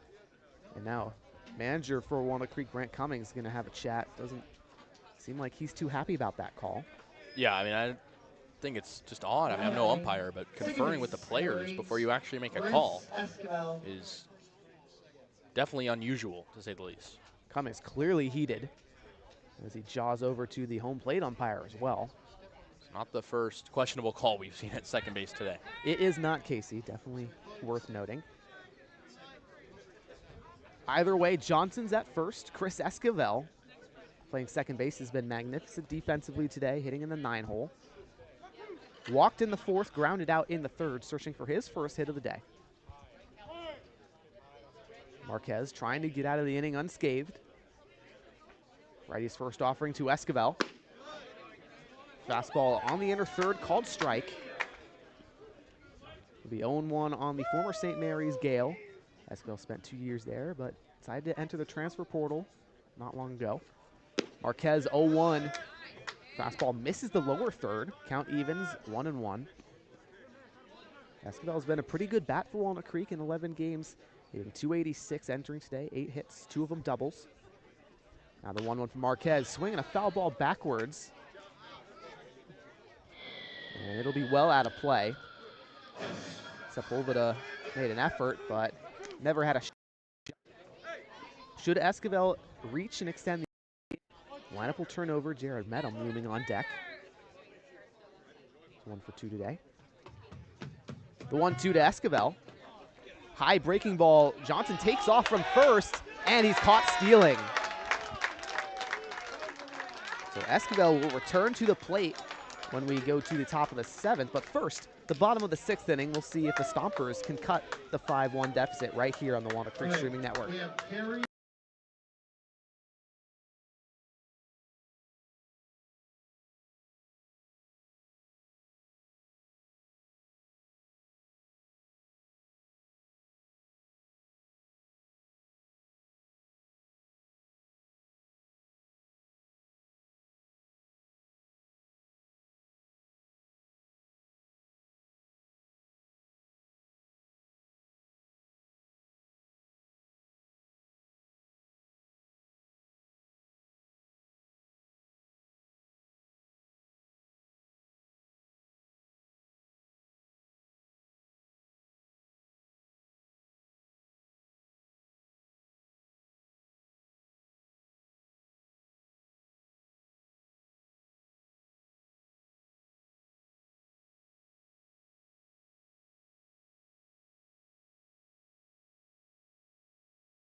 Welcome back to the Walnut Creek streaming network. Here in the bottom of the sixth, new pitcher on the mound for Walnut Creek. It's Ray Olivas, the right-handed reliever from the University of Santa Barbara, University of California at Santa Barbara, excuse me. He'll face the heart of the Stompers order as they're still down by 4. McCann Libby in the cleanup spot, then Brady Shannon in the 5-hole. Trent Keys batting 6th. He'll be the third man up today. Olivas 2 prior appearances for Walnut Creek, 4 innings pitched total. He's 1-0. 2 strikeouts, 1 walk, 2 hits. Righty's first offering to Libby, fastball in the lower third, called strike. Some serious velo on there, Casey. Oh yeah, saw some from White as well. Stockton native winds and delivers the 0-1. Another fastball in the upper part of the zone, strike 2. Libby has sat back. Hasn't swung at anything yet. He's got a double on the day. That came back in the first. Struck out swinging in the third. The 0-2 from Olivas. Swing and a miss. Foul tip technically into the glove of Clisby. Well, that's a K for Olivas. Wow, went to the heater 3 times and located it well each time. I mean, over the heart of the plate mostly, but the velo was good enough. Absolutely. Parks it between 89 and 91 miles an hour. Has quite a bit of life, though, a bit of rise action. Now Brady Shannon, the right fielder, up. Man from Youngstown University is 0 for 2 today.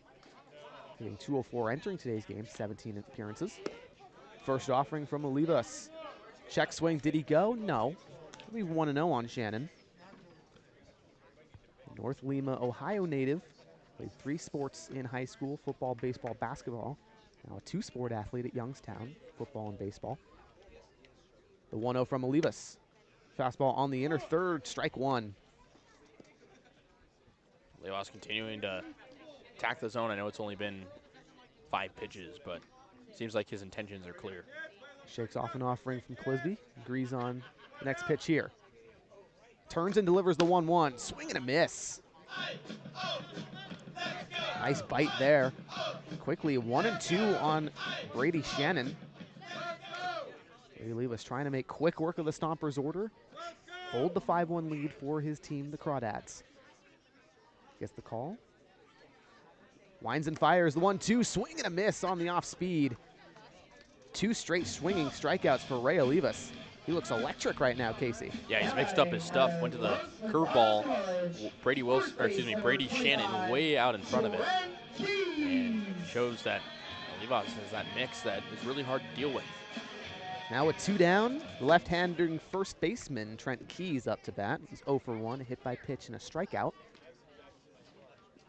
Olivas' first offering to the lefty, blows the fastball by him. Swing and miss, 0-1. Olivas played his high school ball at Lincoln High School in the Stockton area. It's been a dynamo for UC Santa Barbara as the 0-1 bounces in front of home plate, 1-1. This spring with the Gauchos, Olivas 18 appearances, was 1-1, 4.04 ERA, and 24 1/3 innings pitched.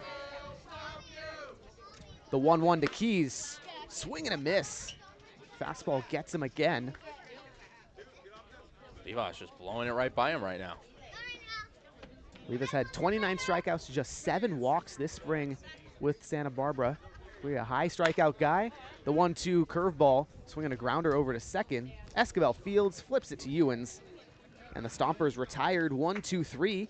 Led to the top of the 7th. See if Walnut Creek has some more runs in the bats. They try to extend the 5-1 lead here on the Crawdad Streaming Network.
Welcome to the top of the 7th here on the Walnut Creek Crawdads streaming network.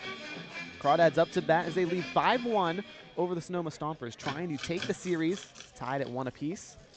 Sonoma won the first game on Sunday 10-4, then Walnut Creek battled back yesterday, took a 4-2 victory. It'll be 9-1-2 for Walnut Creek. Chris Esquivel will lead things off. Marquez in his second inning of work dishes the first offering well out of the zone, nearly at Esquivel's head. Be 1-0 following the missed breaking ball. Esquivel had a 1-2 count to end the 6th before Trey Johnson was caught stealing. So he gets some new life here. The 1-0 from Marquez. Swing and misses on the fastball that goes right into the chest protector of Sepulveda, the catcher. And he's definitely bit hurt. That one had some serious velo, doubled over in pain. Athletic trainer for the Stompers comes out to check on Sepulveda. It'll be a 1-1 count on Esquivel, the San Diego native. At a high school. Actually went to the University of San Diego to play baseball in 2023, but didn't see any action and transferred to St. Mary's up here in Moraga. As a sophomore with the Gales, Esquivel hit .270, 2 doubles and an RBI that year. 2025 saw action in 14 games, hit .154. Now he's looking for a new home. 1-1-2, the right-handed shortstop, fastball high, 2-1. Esquivel looking for his first hit today. He's 0 for 1, a ground out in the 3rd, walked in the 4th. Marquez sets on the rubber, kicks and delivers the 2-1. Swing and fouls the fastball back. Count evens 2 apiece. Esquivel worked a really good at bat back in the 4th, working a 0-2 count into a walk. Absolutely credit his discipline. Marquez exhales, the 2-2. Swing and a miss on the high fastball. Esquivel goes down on strikes. Lineup turns over. It's Jared Medham, the right-handed shortstop for Walnut Creek. Should he get aboard, it will at least be Casey Levin-McGee and potentially Joey Donnelly, 2 lefties in the 2 and 3 holes. Medham 1 for 2 today, walked and stole a bag in the 1st, then had a single in the 3rd, grounded out into a double play in the 4th. First offering to Medham, outside breaking ball, 1-0. Medham swings the bat a little bit, puts it above his shoulder. Marquez on the rubber, kicks and fires the 1-0. Swinging a high fly ball in foul territory behind the backstop. It'll be 1-1. Medham, the Half Moon Bay native, played his high school ball at Half Moon Bay High School.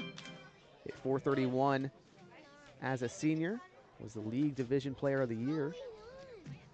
And went to St. Mary's where he was all freshman honoree, slaps a line drive over to first base. Field from Ewens and the flip to the pitcher Marquez just in time. A little bit of a kerfuffle. Actually, no. Medham will be safe. Really sloppy defense today from the Stompers all around. I mean, that's ultimately going to be the reason if they do lose this game. So the E3 allows Medham to reach, and it brings up Casey Levitt-McGee. Hitless today, technically 3 plate appearances, but 3 walks. He's been very disciplined at the dish. Righty Marquez now working from the stretch. Medham takes off on the first offering to McGee. The throw to second, offline, not in time. Great Pitch. jump there from Medham. Once Absolutely. again. His second stolen bag of the day, Casey. As that pitch was called a strike on Levitt-McGee. It'll be 0-1 to him. Levitt-McGee hitting .182 on the year in 10 games. Had games with back-to-back hits June 20th and 21st against the Philippines and the Saints, as he fouls the 0-1 off on the left side over the Crawdads dugout. Quickly an 0-2 count on Levitt-McGee. 2 fantastic seasons at Laney College, earned himself a spot at Cal State Bakersfield. That's where he'll play next spring, hopefully the spring after that. Marquez looks back to second. The 0-2 to Levitt-McGee. Breaking ball in the dirt. First ball of the at-bat. Levitt McGee originally started the year 1 for 17 in 5 games, then went 5 for 12 in 4 games, stretching from June 17th to the 21st. He's held hitless in the first game against the Stompers as he slaps the 1-2 deep into left field. Sebastiani back and puts the glove to it. So they're 2 down after the fly out. Medham still over at second here in the top of the 7th. And Joey Donnelly with an opportunity to knock him in. Already has an RBI single on the day. That came in the 3rd. It's 2 for 3, 2 singles and a strikeout.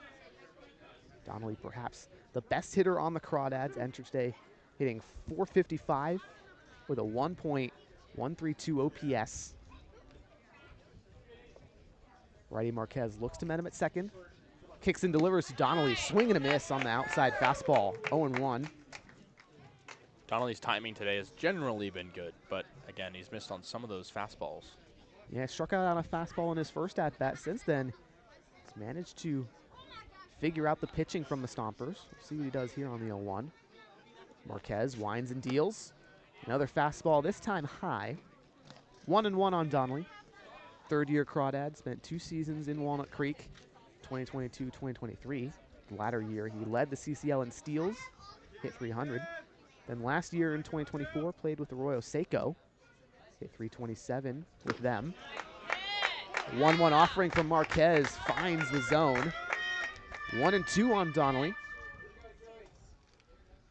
Now perhaps playing the best baseball of his summer ball career, Kasey. I don't disagree from what we've seen so far in this season. Just want to get that power uptick we saw yesterday. 4-year Cal Golden Bear, readies in the left-handed batter's box. Marquez's 1-2 offering, fastball in the right-handed batter's box. 2-2. Donnelly has played first base and right field for Walnut Creek, but went to Cal as a catcher. Was ultimately converted to a utility player because he played all over the diamond. 20 games in 4 years there. 2-2 from Marquez. Swinging a flare into shallow left field, down for a base hit, the 3rd of Donnelly's day. Medham will score from second, and the Crawdads lead 6-1 here in the top of the 7th. Don't need the most greatest contact, I'll say, to get those types of hits, and that's now 3 base hits for Donnelly, like you said, and 2 RBIs. Huge. Really great swing, just gets the end of the bat. Donnelly continues to mash. Now it's Brandon Clisby in the 4-hole, 2 down and a runner on. Marquez first offering to the righty, fastball upstairs at the letters. Ball 1. Clisby, the right-handed catcher, plays his college ball at New Mexico State. Redshirted this year after suffering a knee injury in the fall that prevented him from playing. The 1-0 flared into shallow center field, down for a base hit. Joey Donnelly rounding second. He's into third safely. Back-to-back singles, and there are runners on the corners for Walnut Creek.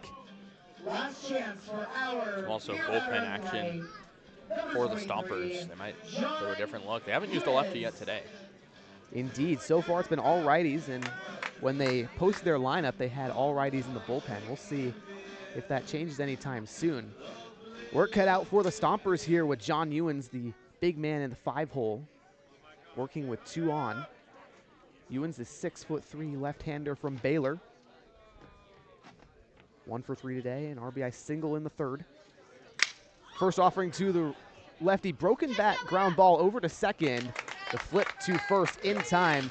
Crawdads finally retired, but not before they add 1 more to the lead. We'll head to the bottom of the 7th, see if Sonoma can cut the deficit right here on the Walnut Creek Streaming Network.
Welcome back to the Crawdads Streaming Network. It's the bottom of the 7th. Sonoma Stompers up to bat here. They're down by 5. Cam Hageman will lead things off, the center fielder making his debut. Facing the righty Olivas in his second inning of work. First offering outside 1-0.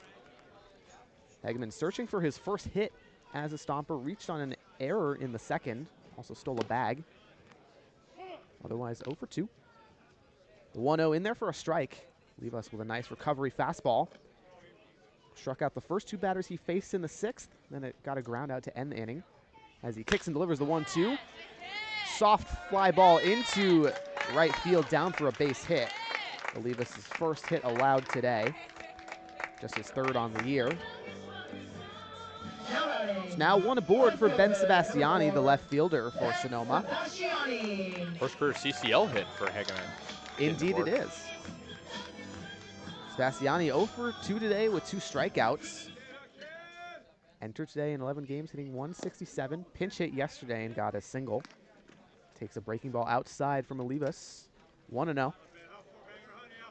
Olivas working from the stretch for the first time today. Sets below the belt. Kicks and delivers. Fastball over the heart of the plate. Whizzed past, strike 1. Sebastiani, rising sophomore at Marin Community College. Hit 143 in 9 games for them this spring. The 1-run from Olivas. Fastball misses inside, 2-1. Sebastiani's cousin Nicholas, playing third base today, has started every game for the Stompers against Walnut Creek. The 2-0 from Olivas to Ben Sebastiani, swinging a foul tip into the glove of Clisby. Strike 2. Right-hander from Sonoma steps in. Olivas working from the first base side of the rubber. Winds and delivers the 2-2. Breaking ball, grounded foul towards the third base side. Leininger picks it up, but can't do anything with it. Count remains 2-2. Olivas trying to keep the scoreless streak of innings pitched for Walnut Creek alive since the bottom of the 2nd. Here's the 2-2. Swing and a miss on the curveball. Technically a foul tip into the glove of Clisby. Either way, the 3rd strikeout of the day for Olivas. Yeah, he showed some really good stuff. Not afraid to keep it over the heart of the plate, but he's careful when he does. And that's been his master for success so far, now 3 Ks. Esteban Sepulveda up to bat. Drove in the lone run of the day for the Stompers back in the 2nd on a fly out to center field. Also had a hard hit fly out to left in his last at-bat. Takes first offering for a strike from Olivas. 0-1 on the Pepperdine Wave. Well, now transferring to UC Riverside. Hit 300 with the Waves this spring. Check swing, ground ball over to Olivas. Flips to second for 1. Met him trying to get the second out at first. In time. A 1-6-3 double play. And the Crawdads continue to roll on with some magnificent pitching and defense.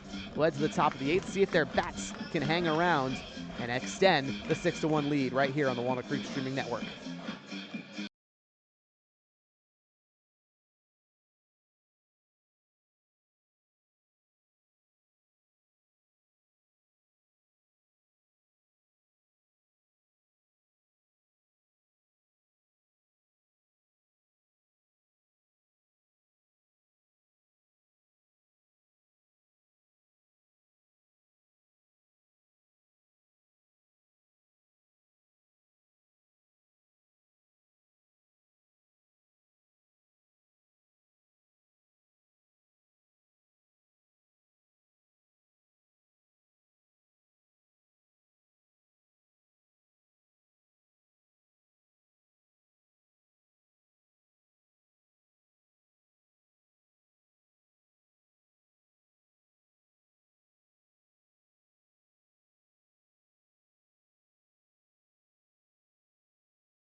Welcome back to Arnold Field here in Sonoma, California. Walnut Creek Crawdads up to bat here in the top of the 8th, leading 6-1 on the Sonoma Stompers. New pitcher for Sonoma, Hyun Han, actually playing designated hitter today. We'll head to the mound, the right-handed side armor from Los Medanos College. Facing Cam Taylor, lefty for Walnut Creek. First offering bounces in the dirt. Quickly 1-0 on Taylor. Third sidearm pitcher we've seen for Sonoma today. I guess that's the pitchers they like to bring aboard. I suppose so. Han in 2 appearances for Sonoma this year, 4 innings pitched. Spotless ERA. The 1-0 to Taylor is low. 2-0 on the left-handed designated hitter.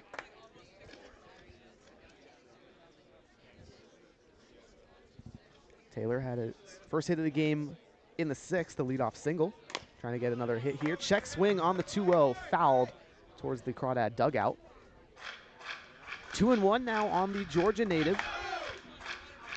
Taylor played in 15 games this spring at Eastern Kentucky. Hit 115, but was a monster in 2024. The 2-1 from Han. Swing a ground ball in through the gap on the left side between third and short. Cam Taylor, his second leadoff single of the day. Crawdads getting a man aboard to start the inning in all but 1 inning still. Just the 4th, and the 2nd, but still, that's 5 out of the 6 out of the 8 tries. That's very good. Crawdads continue to send guys aboard. Here's Riley Leininger, another left-handed bat for the righty Han to face. First offering to him, inside for a strike. 0-1 on Leininger. He's appeared in every game for Walnut Creek. Has a 13-game on-base streak, trying to hold intact and extend to 14. Taylor's gonna steal second. The throw behind the dish, not in time. Pitch is called a ball, so it'll be 1-1 on Leininger. Leadoff man Taylor now in scoring position. Leininger 0 for 3 today, a fly out, a pop out, and a line out in the 2nd, 3rd, and 6th innings respectively. Big lefty from Georgetown, Texas, trying to knock his first hit of the game. Redshirted his freshman year this spring at Oklahoma. The 1-1 from Han, fastball outside. 2-1 now on Leininger. Entered today hitting .214, 9 hits in 42 at-bats. No extra bases yet for Leininger. Han looks to Taylor at second. Kicks and delivers the 2-1. Fastball upstairs. Leininger holds the bat. 3-1. This is what we've seen him be so good at, Kasey, is discipline. Yeah, probably has some of the best discipline on the team, if not the best. He's got 13 walks on the season. Trying to work another one here on the 3-1. Han winds and fires. Swinging a high fly ball in foul territory on the left side. Count loads full now on Leininger.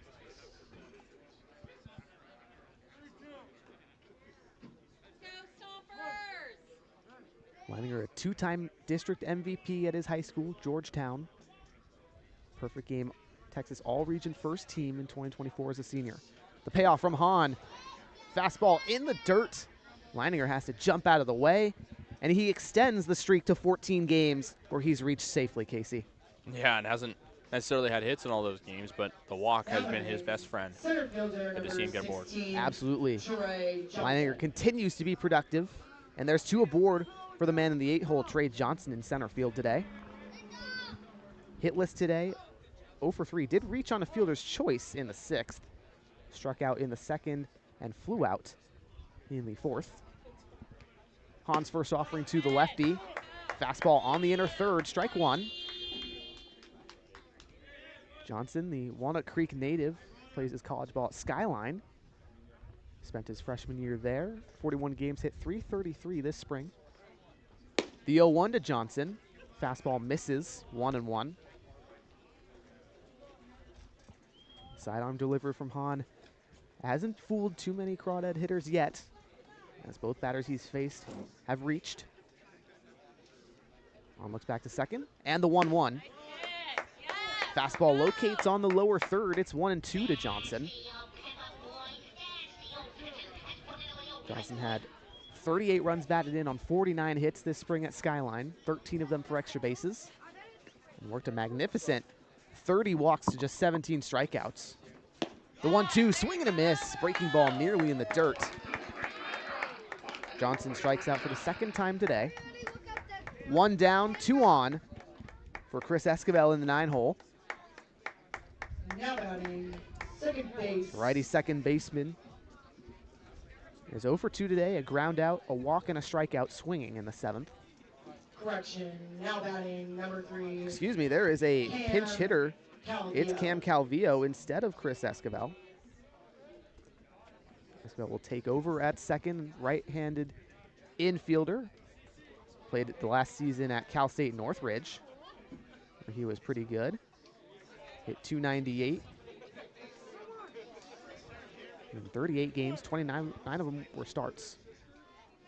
34 hits, 18 runs batted in. Working with 2 aboard. Hahn winds and fires. First offering fouled off behind Calvillo. Rising senior from Castro Valley. Casey, he's had quite the interesting career. Spent 2 years at Ohlone College, 2022 and 3, and then transferred to Gonzaga for 2024, but did not play there. Winds up at CSUN. Quite the ride. Hahn looks back to second. The 0-1 to Calvillo. Off speed and outside. Count evens at 1 apiece. A lot of West Coast Conference representation on the Crawdads, either guys who never actually suited up there, but at least, you know, spent time at programs. A lot of those teams represented. Absolutely a popular destination. The 1-1 from Hahn. Fastball in the left-handed batter's box. 2-1 on Calvillo, a 4th-year Crawdad, the longest tenured Walnut Creek player. Last summer for the Dads, Calvillo appeared in 35 games. Hit 341, 45 hits, 26 runs batted in. The 2-1, swing and a miss on the low breaking ball. Hahn gets a nice bite there. So now Calvillo in protect mode. 2 strikes, 2 on. Just 1 down in the top of the 8th. It's Taylor at second, Leininger at first. Hahn sets just below the chin. On the first base side of the rubber. Winds and fires the 2-2. Check swing, foul ball. Calvillo just stays alive.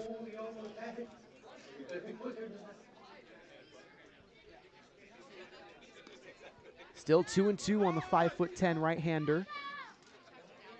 Calvillo graduated Castro Valley High School in 2021. Made the honor roll list as a senior. Spent 4 years playing baseball at shortstop. He's also a 4-year quarterback. Spent 2 as the varsity man. Calvillo this year in 6 games, hitting .238 on the season, 5 hits, 2 of them for extra bases, both which were doubles. 2 runs batted in. Hahn with the 2-2, swinging a foul ball backwards. Calvillo continues to stay alive. Calvillo, a disciplined hitter, Casey. 2 walks to just 1 strikeout in the limited sample size for him. Yeah, a bit of a late arrival and still trying to find his footing here in this season, especially on defense, but been solid when called upon. Does have a 3-game hit streak going.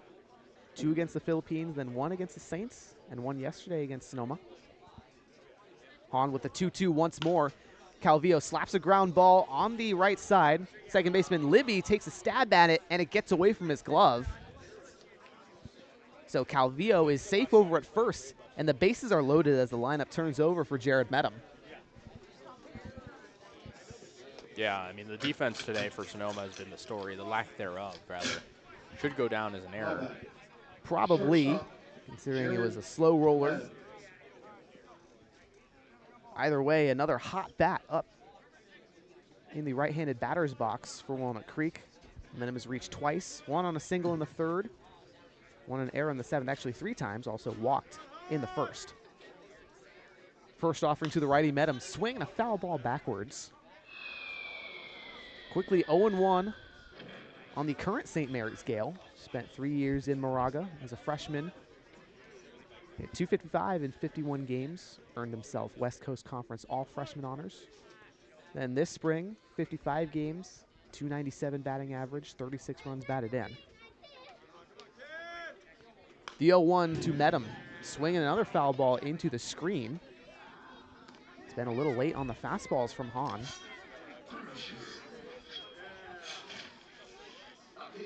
The righty Hahn looking for the punch out. Leans in to get the call from Sepulveda. Puts the ball in his glove, sets below the chin. Now the 0-1 sidearm, swinging a high pop-up on the right side.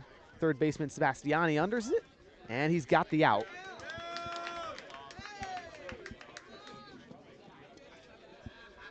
Two down, bases still loaded for Walnut Creek. Casey Levitt-McGee has the honors of trying to drive some more runs in for Walnut Creek as they lead 6-1.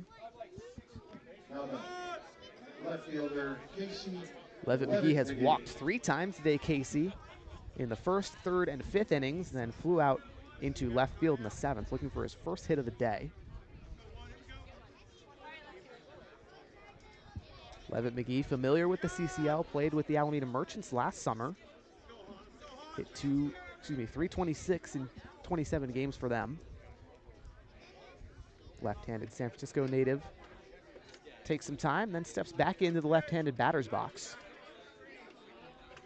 Righty Hahn looks for the call. He's got it. First offering from the stretch. Breaking ball low. It'll be 1-0 to Levitt-McGee. 2 years at Laney College, Levitt-McGee as a freshman hit .397 in 39 games. He followed that up with a just as stellar sophomore campaign, 43 games, .385 batting average, 62 hits in each season, 36 runs batted in as a sophomore, 22 extra bases. As he takes some time, squeezing at the pine tar above his batting grip. He'll wave the bat and step back in to the batter's box. Hahn nods on a call. The 1-0, swing and a miss. Excuse me, a foul back. Wasn't he able to just get a piece of the fastball. 1-1 on the rising junior. Headed to Cal State Bakersfield, following those 2 magnificent years with Laney College. The 1-1, swinging a pop-up in foul territory behind the dish. Count goes to 1-2. Levitt-McGee trying to get aboard, drive in a run. He's worked some really good at-bats today. No surprise to see him staying in this. He's been very patient, protected the plate well. We'll see if he does the same here. Hahn looking for the put away. The 1-2. Check swing, foul ball right at us. Bounces off the wood paneling. Still 1-2. He just stayed alive.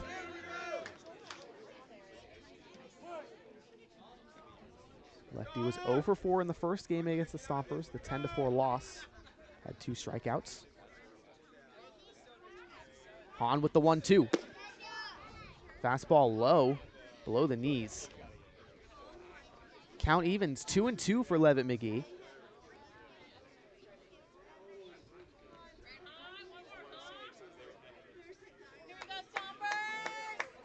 Guy who saw a lot of promise in the first exhibition games for Walnut Creek. Casey went 3 for 5 against Berkovich Honors. The 1-2 fouled back. He refuses to quit. Count still 2-2. Still battling. And like you said, I mean, he's a guy that hasn't necessarily had good at-bats all season, but today really stepped up. And I'd say recently has been a big push for him to get back in the lineup. Absolutely. He's been feeling a lot better since that 3-hit day against the Philippine baseball group. It was 3 for 4. 2 singles and a double, 3 runs batted in. Hahn on the rubber. Kicks and fires the 2-2. Swinging another foul ball above us on the left side. Still 2-2 on Levitt-McGee, 2 down in the top of the 8th. Bases loaded for Walnut Creek. They try to extend a 6-1 lead over the Sonoma Stompers here at Arnold Field in Sonoma. Big series as these teams battle for 2nd and 3rd respectively in the CCL North. 2-2 from Hahn. Fastball well outside and the count works full. What a battle. Is he going to work a 4th walk of the game? That would be incredibly impressive, Kasey. There is still plenty of green grass over in right field should he slap one into fair territory there. The payoff from Hahn. Ball 4 on a fastball outside. Levitt McGee walks in a run. And Walnut Creek with a 7-1 lead. And now another dangerous batter you don't want up with the bases loaded. It's Joey Donnelly. I'm sure the 4 walks on the line for Kasey Levitt McGee will surely keep him in the 2nd spot. You'd have to imagine. Absolutely. Got to reach base any way you can, as we're going to get a mound visit. Pitching coach for the Stompers, Mike Nunez, will have a chat with Hira-Yoon Hahn. But Donnelly, 3 for 4 today, Kasey. 3 singles, 2 of them drove in runs. So he's up to 13 runs batted in on the year, tied for 2nd on the Crawdads, and definitely well up there in terms of both the CCL and the CCL North.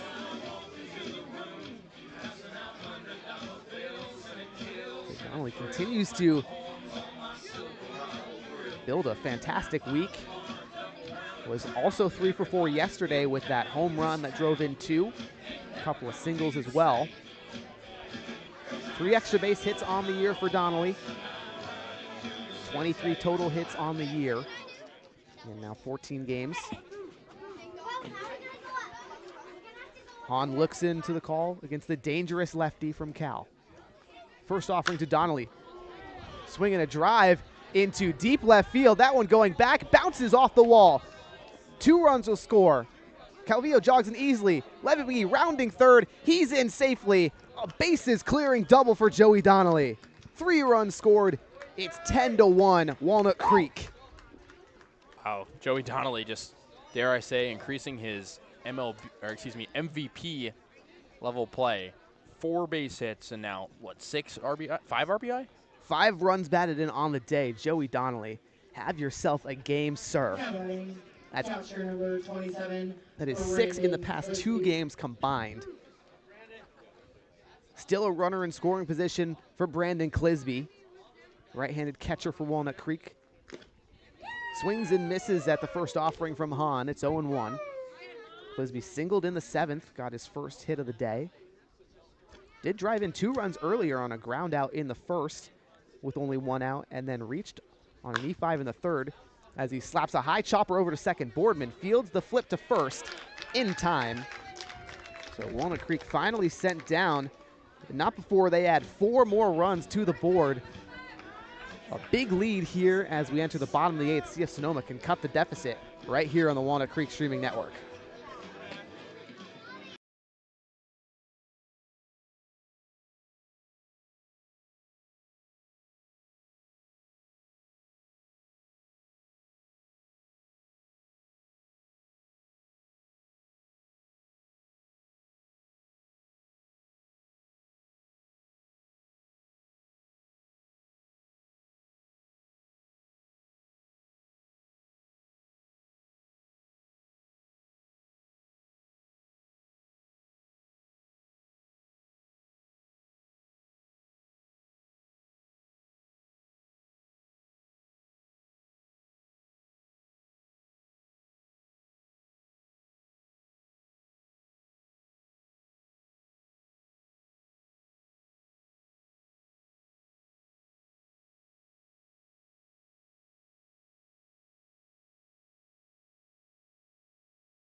Welcome back to the Crawdads Streaming Network. 10-1 in favor of Walnut Creek as we're into the bottom of the 8th. Sonoma Stompers up to bat here. Defensive change, Calvillo pinch hit for Chris Esquivel last half inning. He'll take over at second base. Now Ray Olivas in his third inning of work, Casey. He'll face the top of the order, 1-2-3 for Sonoma. Colton Boardman, the shortstop, will lead it off. First offering to the lefty, swinging a foul ball back on the fastball. Boardman looking for his first hit today. Had 2 yesterday against Walnut Creek. Was hitless in the first game of the series on Sunday. Olivas with the 0-1. Swing a ground ball over to second. Calvillo puts it in the glove. The flip to first in time. Crawdads have only given up 1 hit in the last 3 innings.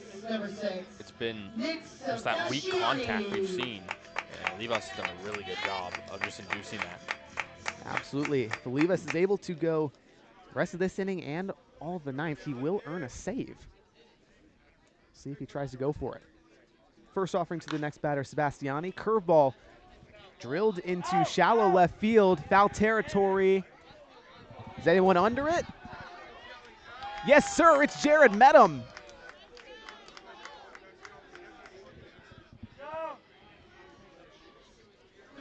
So quickly, 2 down as Olivas continuing the spotless start. That's a gift for Olivas. Absolutely, and Jared Medham with some elite glove work once again today. So Hyun Han is on the mound. Started as a designated hitter. He'll hit again. It's 0 for 3 today. First offering from Olivas. Fastball on the outer third. It's 0-1 to Han. Rising junior at Los Medanos. Readies from the left side. Olivas winds and deals. The 0-1 fastball deep into left field. McGee over in foul territory for the grab. Three quick putaways. And the Walnut Creek Crawdads will head to the top of the 9th, see if they can extend the 10-1 lead. We'll have it right here on the Crawdads Streaming Network.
The Sonoma Stompers.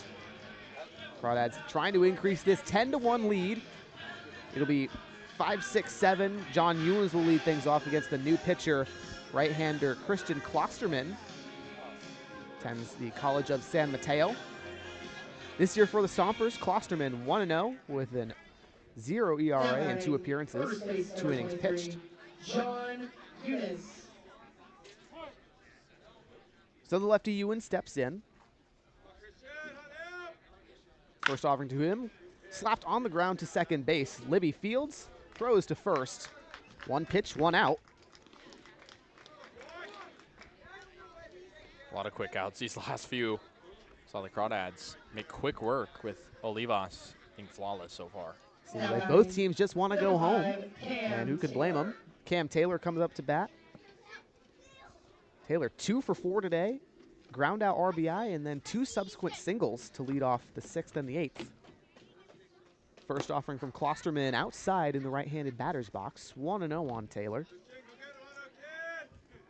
We were just talking to Taylor in between the inning there, and felt like the vibes for him were higher after getting those 2 hits today. Absolutely, he was mired in a bit of a slump. No hits in his past 4 games. As the 1-0 fouled just off home plate. It'll be 1-1. Interesting spin. Taylor looks like he got the bottom of the barrel to the bat. Spun it right into the ground. Taylor has not recorded a hit since June 17th against the Seagulls. Finally got 2 of them today. Here's the 1-1 from Klosterman. Fastball well high, sails into the backstop. 2-1 now.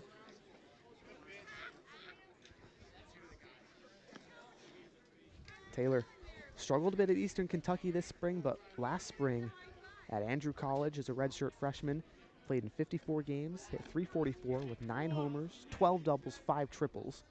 Good for 49 runs batted in. He was electric there.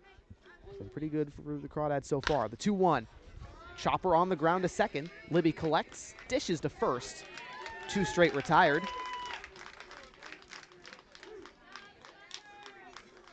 Two down in the top of the 9th. The lefty Riley Leininger up. Third baseman reached last inning on the walk. 0 for 3 though today. 2 flyouts and a line out. But Leininger has been on base in every game he's appeared in for Walnut Creek, 14 of them now. First offer from Klosterman. Fastball runs outside, 1-0 on Leininger. 6'3", 225-pound lefty from Georgia.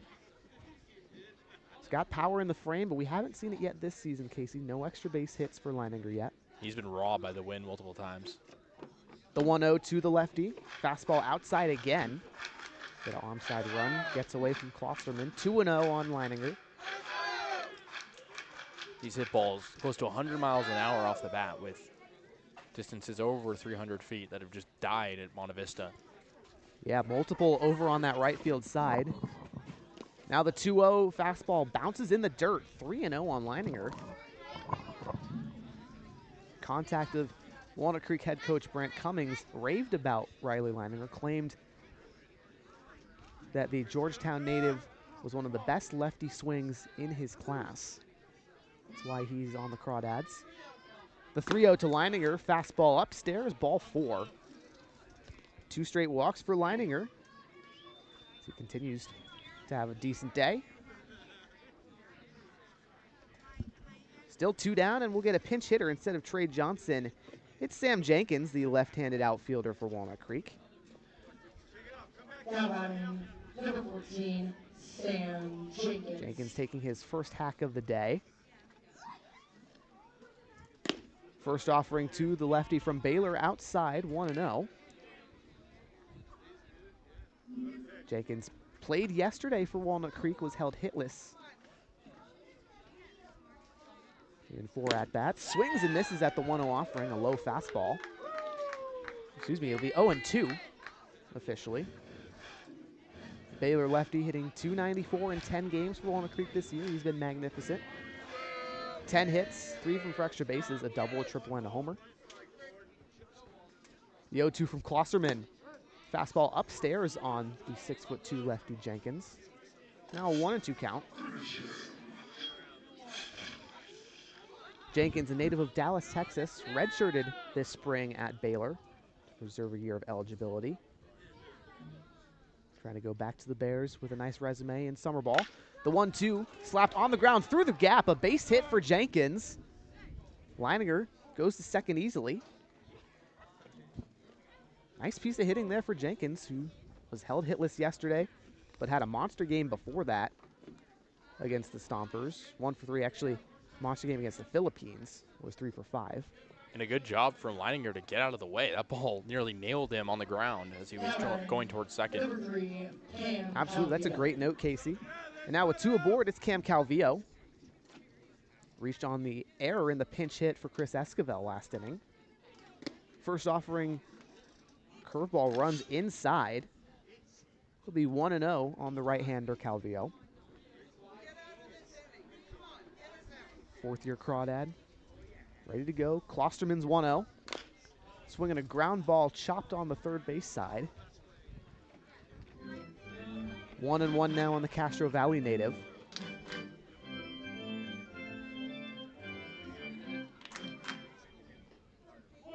Calvillo this spring for CSU Northridge, 304 batting average in 38 games. The 1-1, swing and a foul ball backwards into the screen. 1-2 on Calvillo. 18 runs batted in this spring. 6 extra bases, 2 of them doubles, 4 of them homers.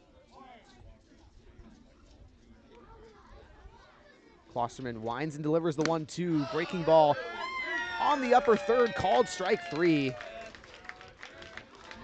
Crawdads strand 2 in the top of the 9th, but they still lead by 9 as we head to the bottom of the frame. It's do or die for Sonoma with quite the deficit. We'll take a quick break and we'll have you that action right here on the Walnut Creek Streaming Network.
Welcome back to the bottom of the 9th here on the Crawdad Streaming Network.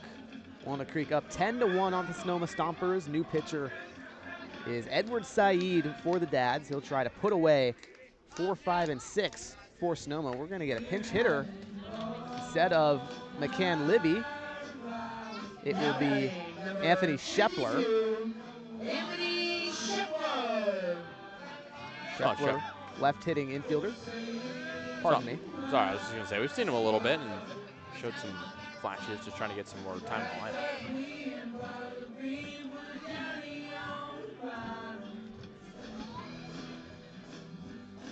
Shepler this season, hitting 156 in 15 games in this spot, was hitless in both games against the Crawdads, had 1 at-bat on Sunday, 3 of them yesterday.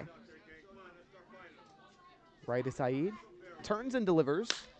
Fastball drilled into deep right field. Donnelly back, takes a couple steps forward now and puts it away. 1 pitch, 1 down here in the bottom of the 9th. Now With batting, McCann Libby retired, number it's Brady 37, Shannon up now. Brady Shannon.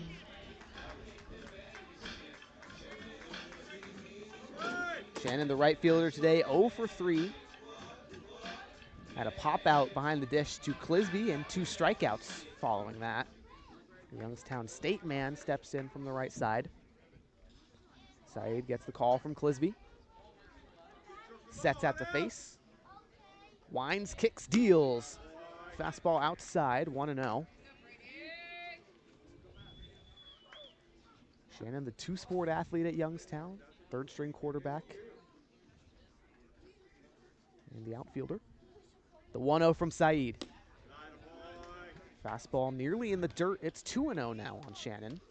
You don't typically see Crawdads games with only 3 pitchers, but this is very likely going to be one of those days with just a great performance. Back-to-back games from the staff. Seems like they're starting to turn a corner. Here's the 2-0 from Saeed. Big swing and miss on the low fastball. I mean, yesterday, no earned runs as a team. Today, no earned runs as a team so far, even though they gave up 3 combined between the 2 games. So, talk about pitching performance for a 2-day stretch in this series. Absolutely marvelous stuff. Saeed with the 2-1. Shannon fouls it off the end of the bat into his foot. It'll be 2-2.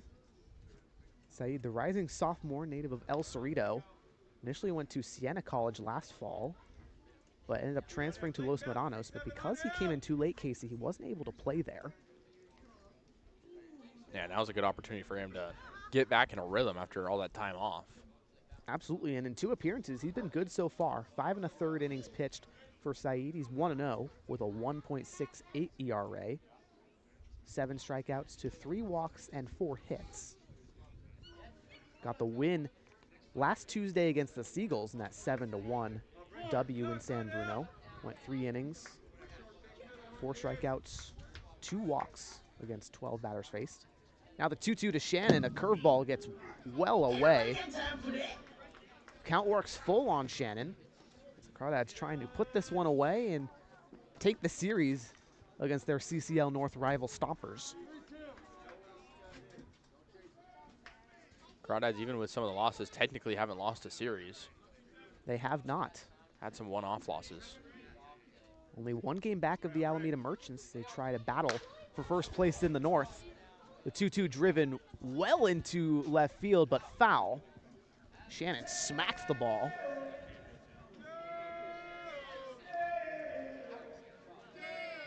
Now Saeed will recollect and deliver the payoff once more. Saeed, plenty of size, 6'6", 220-pound righty. Has a fastball that parks between 85 and 89 miles an hour. Kicks and delivers the 3-2. Curveball just high. So Shannon works a 1-out walk. And now another pinch hitter, Trent Keys, will be substituted out Now batting, number 45. in favor of Paul Lazul, another guy, Casey, that we've seen in this series already. Yeah, playing over at first base and showed the hit tool pretty well. He's 1 for 4 this season, or excuse me, in this series against Walnut Creek. On the Sunday game in that 10-4 win for Sonoma, pinch hit, got a 2 RBI single, and then yesterday went 0 for 3 with 2 strikeouts.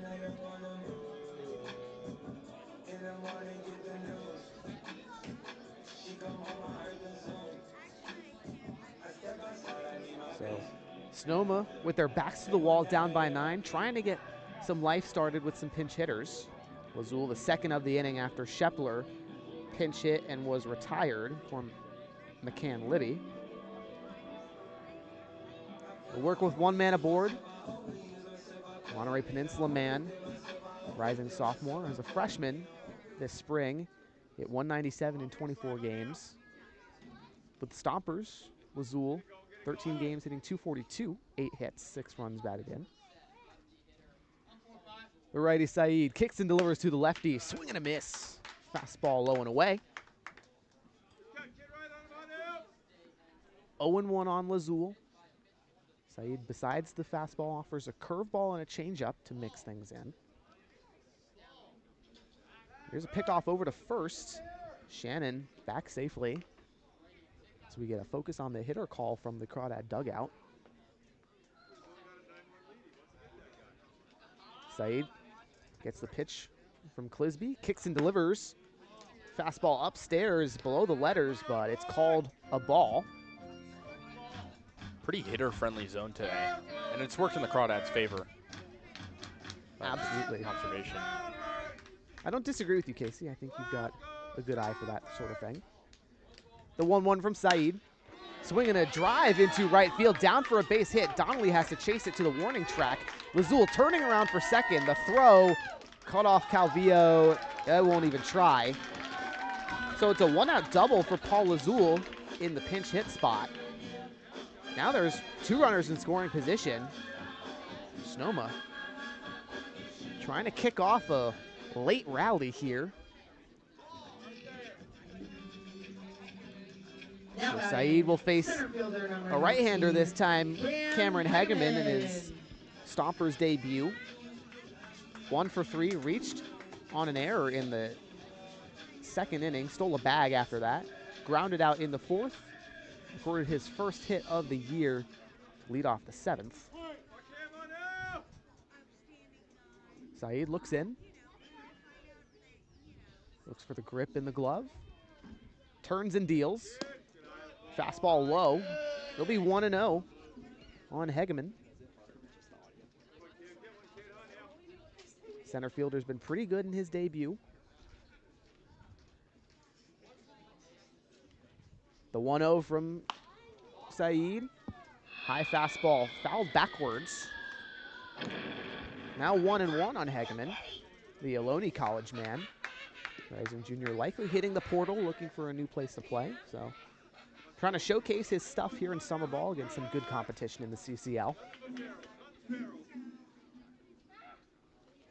Saeed winds and fires on the 1-1.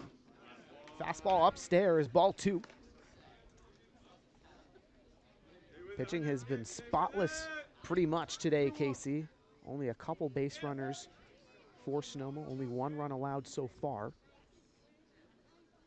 Saeed with the 2-1. Fastball low, ball 3. Saeed in danger of walking the bases loaded.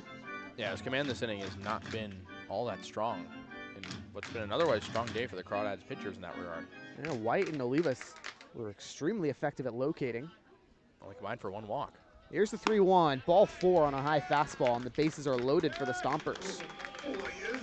Can't let this one get out of hand, Casey. Got to wonder if Joe Coupland will be warming up soon. Yeah, you certainly can, especially being back in action tomorrow. You don't have an off day in between this series and the next one. Of course, it is the Seagulls, a weaker opponent the Crawdads have taken care of, but you want to save your arms the most you can looking forward to the weekend. Absolutely. Got another matchup here in Sonoma with the Stompers. Leave that one on Saturday. And then another date with the Seagulls on Sunday.